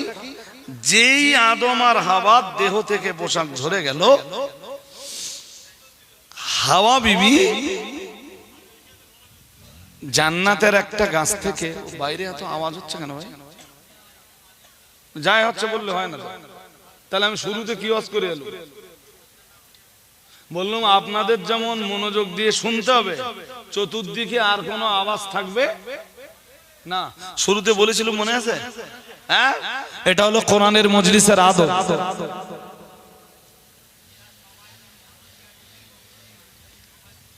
এ বি সি যেই হোক, এক্স ওয়াই জেড যেই হোক, এবং এত জোর আওয়াজ হচ্ছে। আমি আগেই বলেছি যে আমি খুব সেনসিটিভ, যে আমার কান পর্যন্ত আওয়াজ চলে আসছে। আল্লাহ আপনি সবাইকে সুমতি দান করুন, বলুন আমিন, বলুন না আমিন।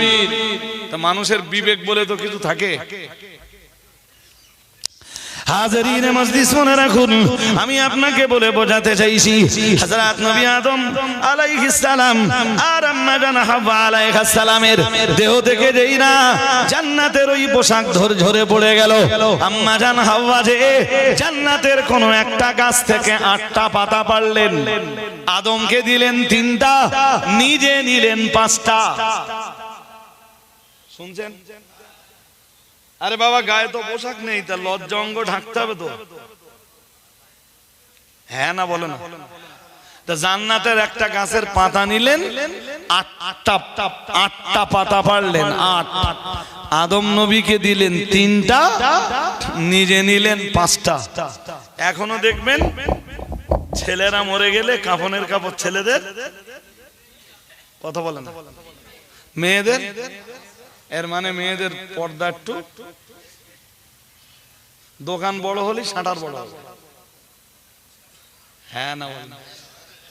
দোকান বড় হলে, কথা কি বুঝতেছেন? হ্যাঁ, এবার বুঝে গেছেন মোটামুটি। এই যে গাছের পাতা ছিঁড়লে আটা পড়বে না? আটা বলে তো, আটা পড়বে। গাছের আটা পড়ছিল, আল্লাহ হাওয়া বিবিকে ডাকলেন, ডেকে বললেন, হাওয়া হাওয়া, এই গাছের আটা ঝরালে, রক্ত ঝরালে, আটা তো রক্ত, বললেন হাওয়া পৃথিবীতে পাঠাবো এখন তোমার, যতকাল যৌবন থাকবে প্রতি মাসে তোমারও একবার করে রক্ত ঝরবে, যাও। মাথায় গেছে কিছু? সে হাওয়া কোথায় সব আছে আল্লাহ জানে। আছে আছে আছে। যাক যাক, এত কথা বলার ইচ্ছা আমার ছিল না, শুধু ওই পর্দাটাকে বোঝাবো। পুরুষের পর্দা কতদূর জানেন? এই যে নাভি থেকে হাঁটু, নাভি থেকে। আমার কাছে তো সেই সূরা আরাফের 26 নম্বর আয়াতটা যেটা বলছিলাম ওইটা এবার ক্লিয়ার হবে। এখান থেকে বলুন হাঁটু পর্যন্ত পুরুষের ঢেকে রাখা ফরজ, যেমন নামাজ পড়া ফরজ। আর নারীর গোটা দেহটাই পর্দা। এদিকে তাকান, এখান থেকে এইটা পায়ের গিট থেকে নিচের অংশ, আর এখান থেকে এইটা। নারী এই তিনটি অংশ খুলে রাখতে পারে। যদি ফিতনার আশঙ্কা হয়, এটাও নারীর জন্য ঢেকে রাখা ফরজ। এই যা যুগ পড়ে গেছে, এই যুগে ঢাকার দরকার না খুলে রাখার দরকার?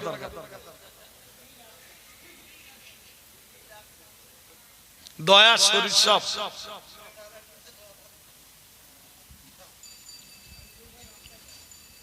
মোবাইলটা কোথায় রাখলাম? ও জি, তাহলে পুরুষের কোথা থেকে কোথা?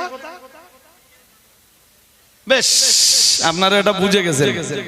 এবার বলেন দিন, এই আমার দেশে যে ছেঁড়া প্যান্ট গুলো বেরিয়েছে, হাঁটুর থেকে ছেঁড়াটা নিচের দিকে বেশি না হাঁটুর থেকে উপরের দিকে বেশি? বাহ বাহ বাহ, আরো বুঝে গেছেন। হাঁটুর থেকে ছেঁড়াটা উপরের দিকে বেশি। তার মানে যেসব কোম্পানিরা এই ছেঁড়া প্যান্ট গুলো বানিয়েছে, ওরা ইসলামকে ক্ষতি করার জন্যই ছেঁড়া প্যান্ট গুলো। এইটাই নাকি ভদ্রতা, এইটাই না এর নাম নাকি আধুনিকতা, এটাই নাকি স্টাইল।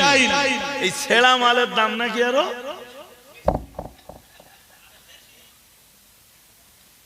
ডন মাইন্ড, কিছু মনে করবেন না। এমন বাবা হয়তো এই মজলিসে পাবো যেই বাবা তার ছোট্ট বাচ্চাটাকে ছেঁড়া প্যান্ট কিনে এনেছে বাজার থেকে।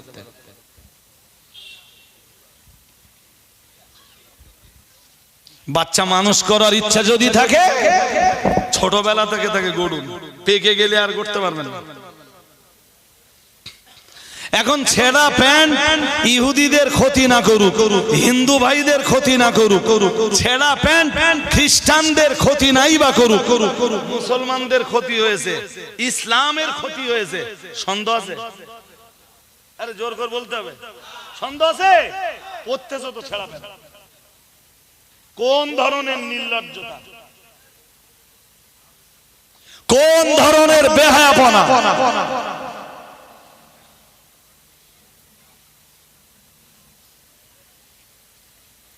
আমি বললো এই যে আমাদের তাকান, শুধু চুল কাটার স্টাইল দেখলি, চুল উরি সাংঘাতিক।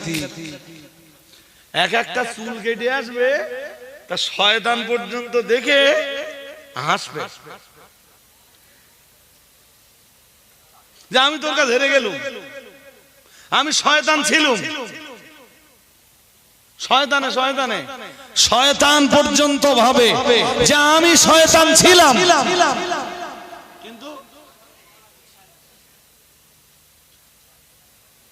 কিন্তু আমি যাদের জন্য ইয়ত করব, তারা তো আমার মজলিসে বসবে না। হাজিরিন মজলিস শুনে রাখুন, ও বাবাজিরা ভাইরা, চলুন আমি কাম ব্যাক করি। মুহাম্মাদুর রাসূলুল্লাহ সাল্লাল্লাহু আলাইহি ওয়াসাল্লাম, আমার আল্লাহর নবী জানিয়ে দিয়েছেন, লা ইয়াকুনান্না আকওয়ামুম মিন উম্মতি ইস্তাহিল্লুনাল হিররা ওয়াল হারিরা ওয়াল খামরা ওয়াল মাআসিফ, আও কামা ক্বালা আলাইহিস সালাম। মুহাম্মাদুর রাসূলুল্লাহ সাল্লাল্লাহু আলাইহি ওয়াসাল্লাম, আমার আল্লাহর নবী জানিয়ে দিয়েছেন, ও আমার সাহাবীরা মনে রাখো, খুব তাড়াতাড়ি আমার উম্মতেরা ইস্তাহিল্লুনাল হিররা, আয়াত জিনা, তারা চারটি জিনিসকে হালাল বলে মনে করবে যা আল্লাহ হারাম করে দিয়েছেন। মহান আল্লাহ যেগুলো যেগুলো হারাম করে দিয়েছেন, কিন্তু আমার উম্মতের একদল সেগুলোকে হালাল বলে মনে করবে। ও বাবাজিরা ভাইরা, দয়ার নবী মুহাম্মদুর রাসূলুল্লাহ সাল্লাল্লাহু আলাইহি ওয়াসাল্লাম আমার আল্লাহর নবী জানিয়ে দিয়েছেন, সাহাবীরা মনে রেখে দাও। আর ওই চারটি জিনিসের ভিতরের এক নম্বরের বিষয় হলো ইস্তাহিল্লুনাল হিররা। আল্লাহ পাকের রাসূল জানিয়েছেন জিনাটাকে তারা হালাল মনে করবে। সবাই বলেন নাউজুবিল্লাহ, আরো জোর করে বলেন। আপনাদের মনে রয়েছে, আর আপনাদের মনে না থাকলেও আপনারা ভুলে গেলেও আমি ভুলে যাইনি। আমি আপনাকে এরপরই হাদিস শোনাচ্ছিলাম। মুহাম্মদুর রাসূলুল্লাহ সাল্লাল্লাহু আলাইহি ওয়াসাল্লাম নবী আমার জানিয়ে দিয়েছেন আল আইনানে তাজনিয়ানে। নবী জানিয়ে দিয়েছেন মানুষের চোখ দুটো জিনা করে। সাহাবারা যেন বললেন ইয়া রাসূলুল্লাহ, ইয়া হাবিবাল্লাহ, হুজুর মানুষের চোখ আবার কেমনে জিনা করে? মুহাম্মদুর রাসূলুল্লাহ সাল্লাল্লাহু আলাইহি ওয়াসাল্লাম আমার আল্লাহ পাকের নবী বললেন ফাজিনাকুমান নাযার আও কামা ক্বালা আলাইহিস সালাম। আল্লাহ পাকের রাসূল বললেন, ও আমার সাহাবীরা মনে রাখো, আমি মুহাম্মদুর রাসূলুল্লাহ সাল্লাল্লাহু আলাইহি ওয়াসাল্লাম বলছি চোখের জিনা হলো কুদৃষ্টি। ও বাবাজিরা ভাইরা, নবী আমার ওখানেই থেমে গেলেন না। আল্লাহ পাকের নবী আবার বললেন ওয়াল উযুনানি তাজনিয়ান। আল্লাহ পাকের নবী আবার বললেন মানুষের কান দুটিও জিনা করে। সাহাবীরা যেন বললেন হুজুর মানুষের কান কেমনে জিনা করে? আল্লাহ পাকের নবী বললেন ফাজিনাহুমাস সিমা ওয়া ফি রিওয়ায়াতিন উখরা ফাজিনাহুমাল ইস্তিমা আও কামা ক্বালা আলাইহিস সালাম। মুহাম্মদুর রাসূলুল্লাহ সাল্লাল্লাহু আলাইহি ওয়াসাল্লাম আমার আল্লাহর নবী জানিয়ে দিয়েছেন কানের জিনা হলো কোন নারীর কণ্ঠের আওয়াজ শোনা। অকারণে কোন নারীর কণ্ঠের আওয়াজ শোনাটাই হলো কানের জিনা।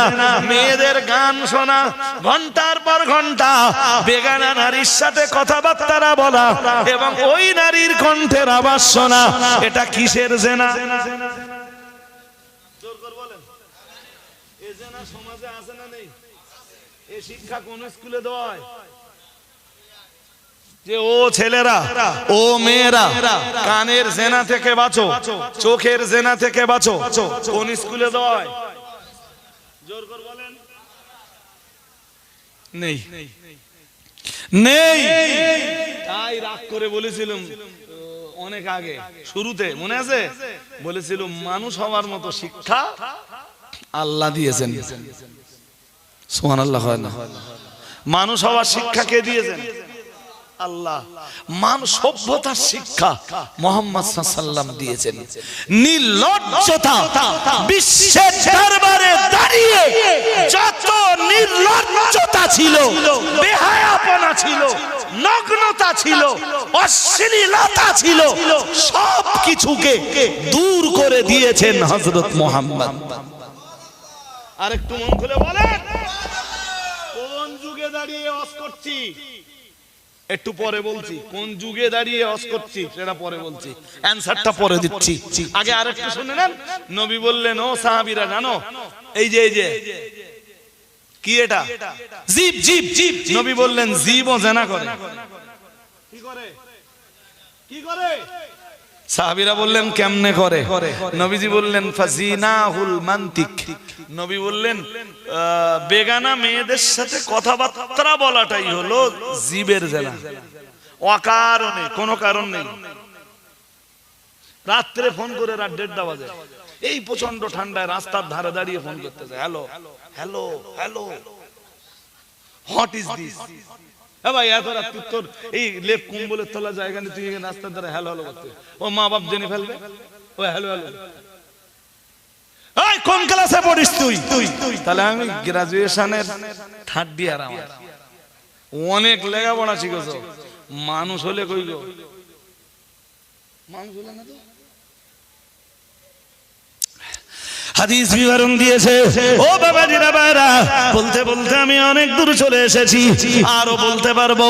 হাদিস বিবরণ দিয়েছে দয়ার নবী মুহাম্মদুর রাসূলুল্লাহ সাল্লাল্লাহু আলাইহি ওয়াসাল্লাম, আমার আল্লাহর নবী আবার জানিয়েছেন, ও আমার সাহাবীরা মনে রাখো, ও রিজলানে, আল্লাহ পাকে নবী আবার বললেন, ওয়াল ইয়াদানে তাজনিয়ানে, আল্লাহ পাকে নবী আবার বললেন, মানুষের হাত দুইটা জিনা করে।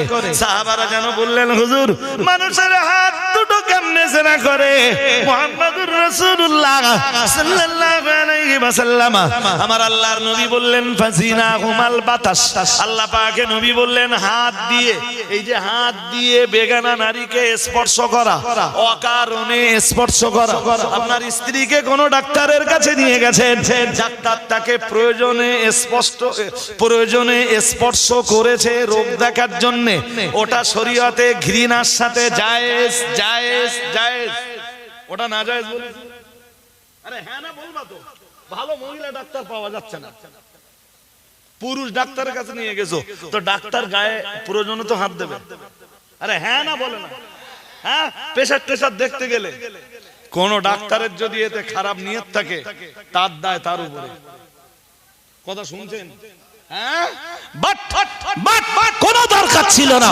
কেউ যদি অকারণে কোন নারীকে স্পর্শ করে, এটা কিসের জেনা?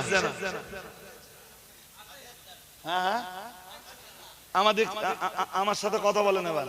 বাদাম, চপ, পেজি, পাপড়, মোরব্বা, হালুয়া, জিলাপি, মদ্দা ছেলে যারা, এরা সবাই বাজারে যায় তো, এসব খায় তো। আজকে বাজারে ঘুরতেছ কেন? ওরা তো অ্যাভেলেবেল পায়। ধরি নেন মেয়েরা পায় না, ওরা এসে ঘুরতে, তা ওদের ওষুধ কি আছে ওটা যদি সময় হয় বলবানি। ছেলেগুলোর কি ওখানে আজকে চাচা বদমাইশি, মানে আমি তো বললাম না স্যার।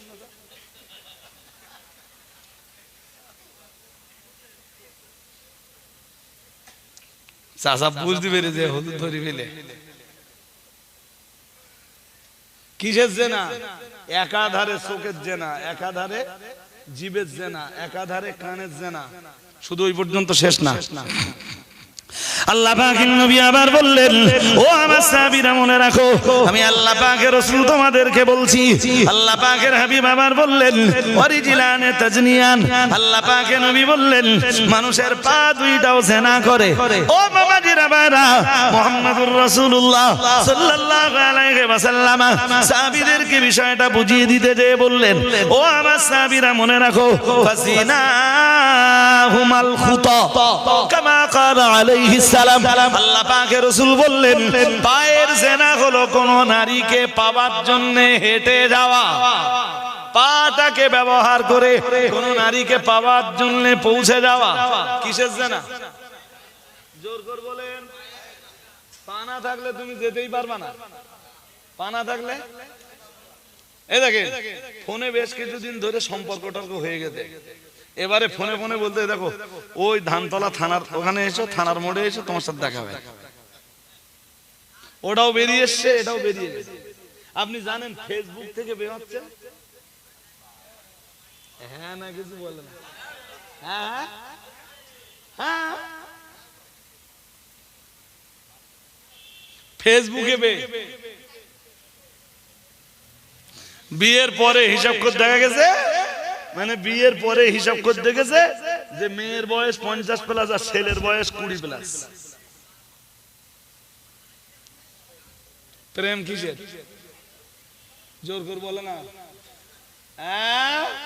ইসলাম সমর্থন করে, বলো সমর্থন করে। তুমি কত কায়দা বার করো। আমি কোরআনের একটা আয়াত পড়বো আর একটা হাদিস পড়বো, সব হারাম প্রমাণ করতে পারি, চলে যাবো। তুমি নাম পরিবর্তন করবা, আমি এক আয়াত পড়ে দেব, জব্দ হয়ে যাবে। একটা কথা আছে বাংলায়, বলে এক ঝুড়ি সবজির জন্য একটা কাঁচা লঙ্কা যথেষ্ট। কটা? আমি একটা কাঁচা লঙ্কা দিয়ে দেবো, অতি সবাই শিশুতি বাড়ি যাবে, এত ভালো।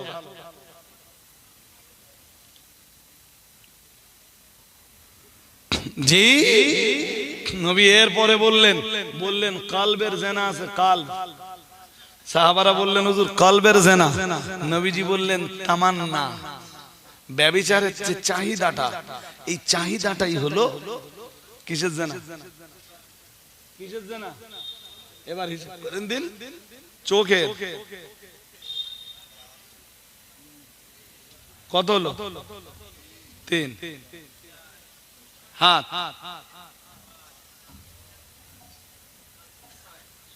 এটা হয়ে গেছে। কত হয়েছে? হ্যাঁ, নবীজি 7 নম্বরে বললেন অল ফারজু ইউসাদদিকুহু আও ইউকাযযিবু। নবীজি বললেন আর প্রকৃত অর্থে জেনাটা হয়ে থাকে লজ্জাস্থান দিয়ে, লজ্জাস্থান দিয়ে। আপনাকে এবার আমি একটা ভাইটাল কথা বলবো, আর একটু অ্যাটেনশন বাড়াতে হবে। টাইম সময়ও আমার হাতে আর খুব বেশি নেই, আর একটু অ্যাটেনশন বাড়ান। একটু তাকবীর দেন, নেই নারায়ে তাকবীর। আর একটু আওয়াজ তুলুন, নারায়ে তাকবীর।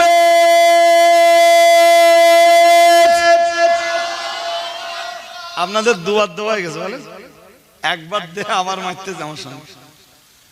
যাক, আল্লাহ মজলিস কবুল করুন, বলুন আমিন, বলুন আমিন। আমি টোটাল আলোচনাটা বাস্তবতা ভিত্তিক কোরআন হাদিসের আলোকেই করেছি ভাই।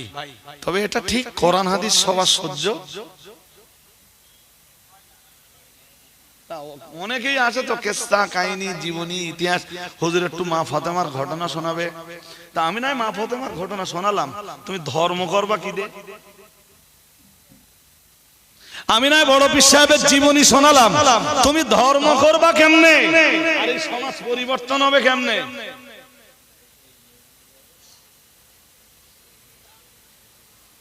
মেয়েরা জলসার দিনেও বেপরদা। ভুল বলছি নাকি? হ্যাঁ, আর মাইন্ডে নেবেন না তো? নেবেন না তো?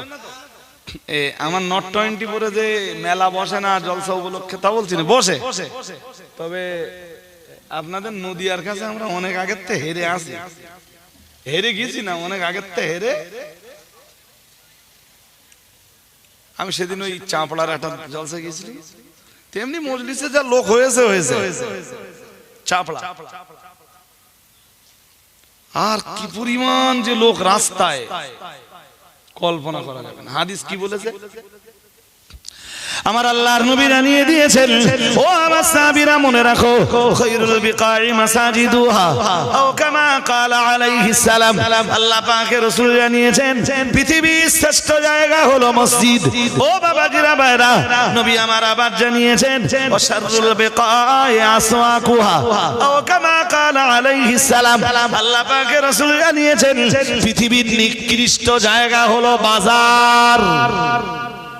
নাউজুবিল্লাহ। বাজারে লোক বেশি না এই রহমতি মজলিসে লোক বেশি? হ্যাঁ, এখনো মানুষ এইটা ডিসাইড করতে পারেনি যে দুনিয়া ভালো না আখিরাত ভালো।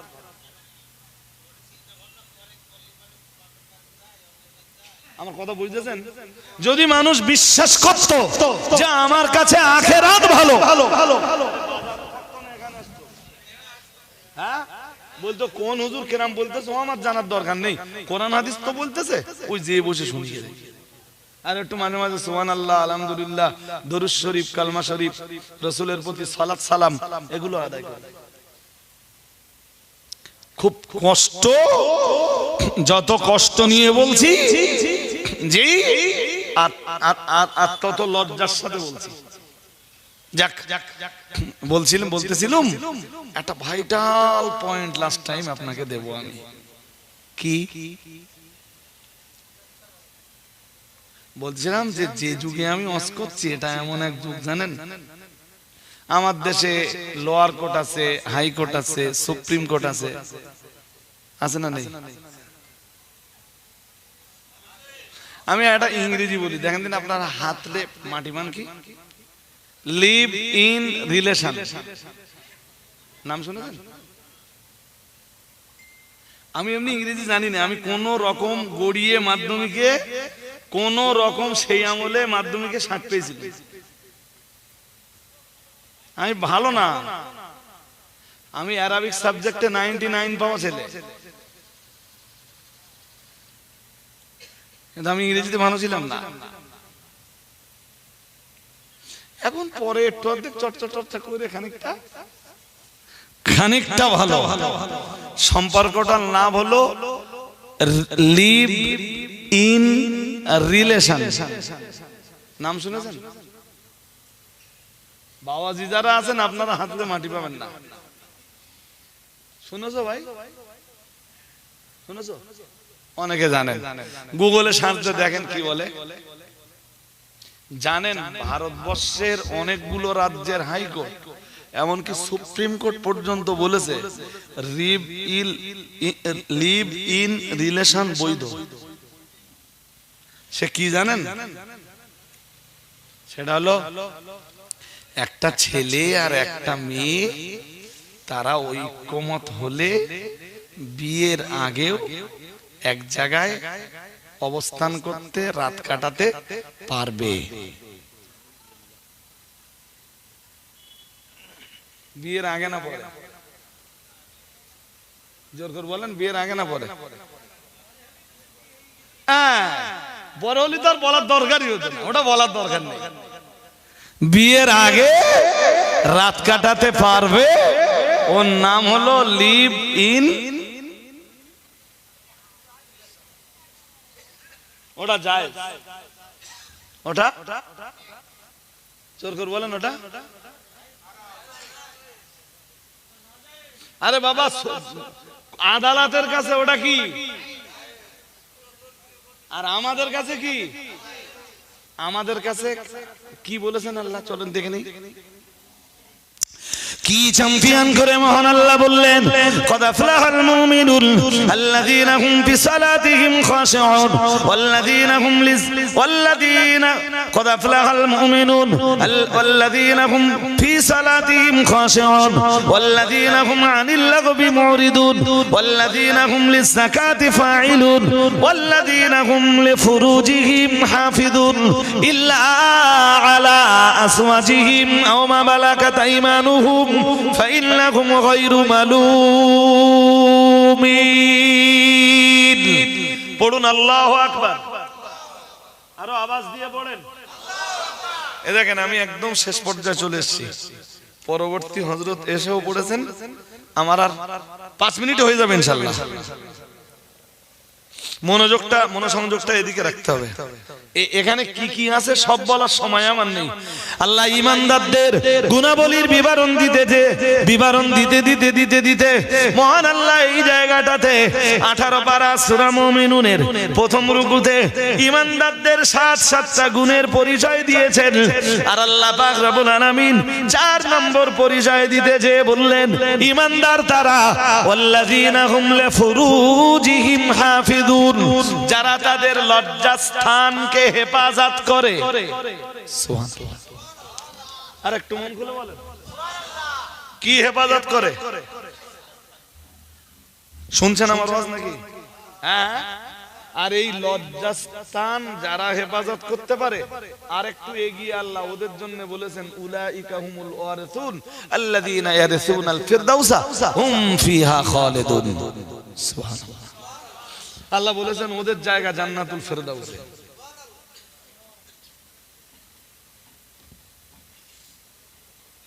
আমরা জানো বললাম আল্লাহ আমরা তো লজ্জাস্থান হেফাজত করবো, আমাদের তো যৌবন আপনি দিয়েছেন, আল্লাহ আমাদের যৌবনকে হেফাজতের নির্দেশও আপনি দিয়েছেন, তাহলে আল্লাহ আপনি আমাদের যৌবনটা দিলেন কেন?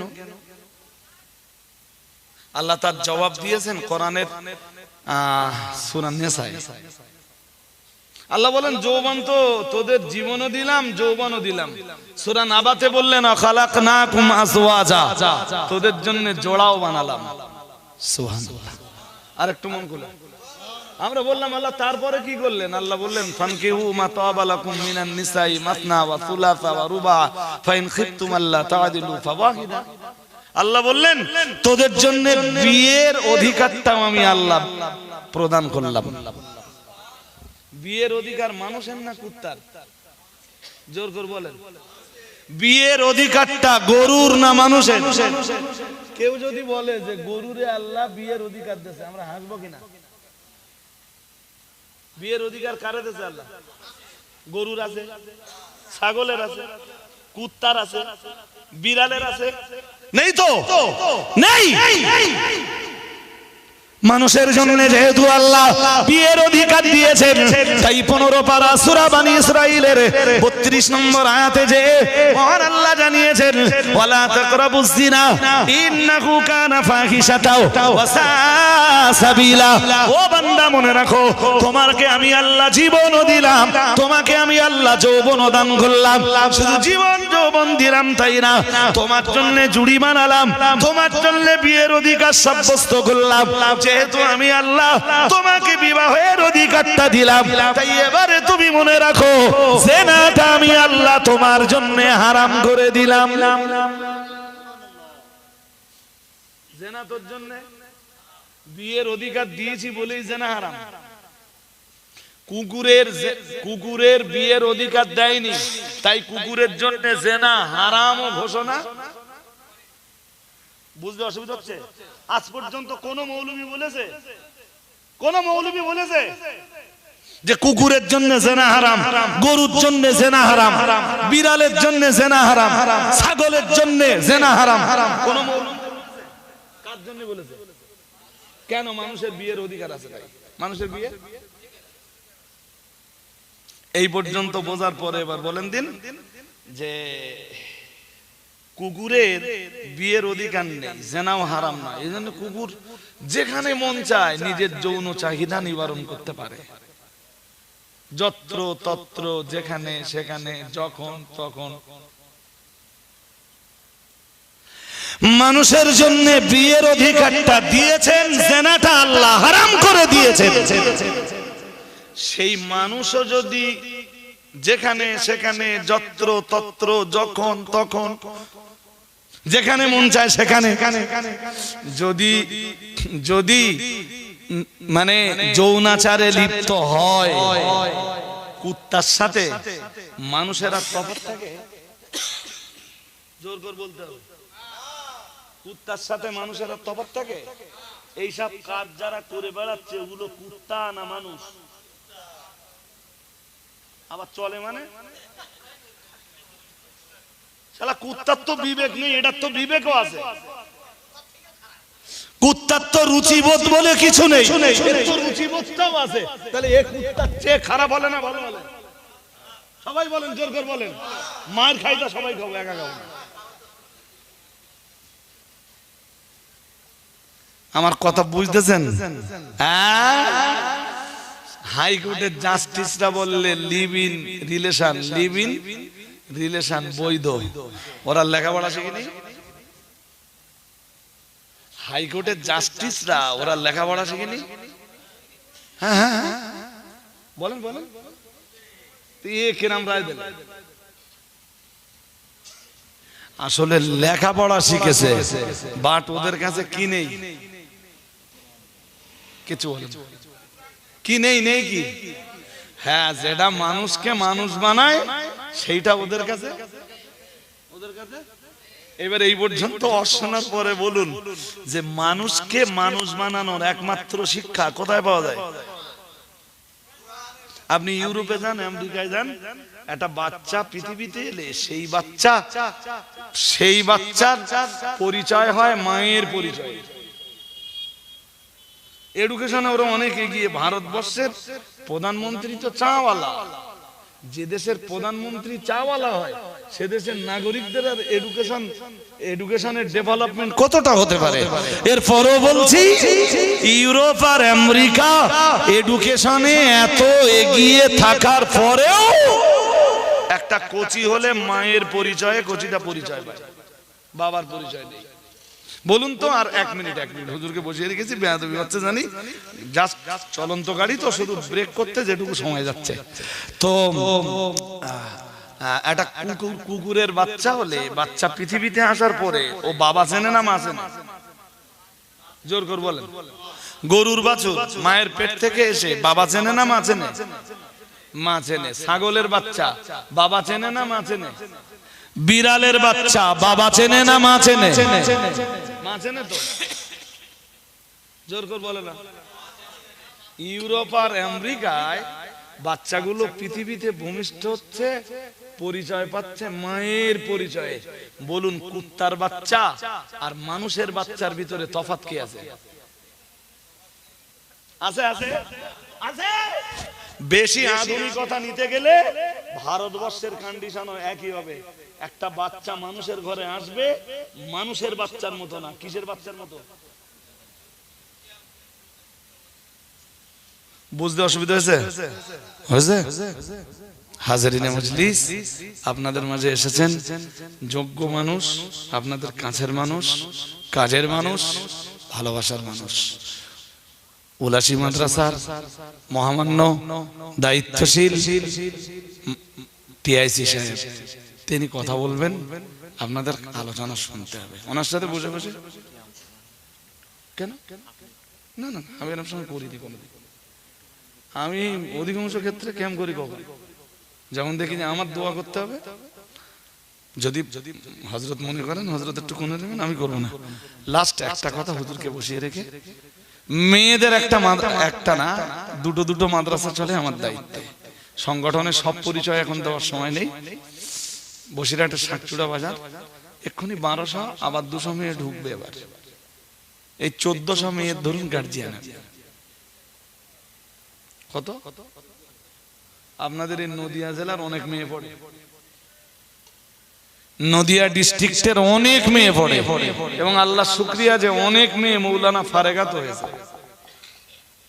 মৌলানা বুখারী, মুসলিম, আবু দাউদ, নাসাই, ইবনে মাজাহ, তিরমিজি, এবারও 71টা মেয়ে মৌলানা কমপ্লিট করবে।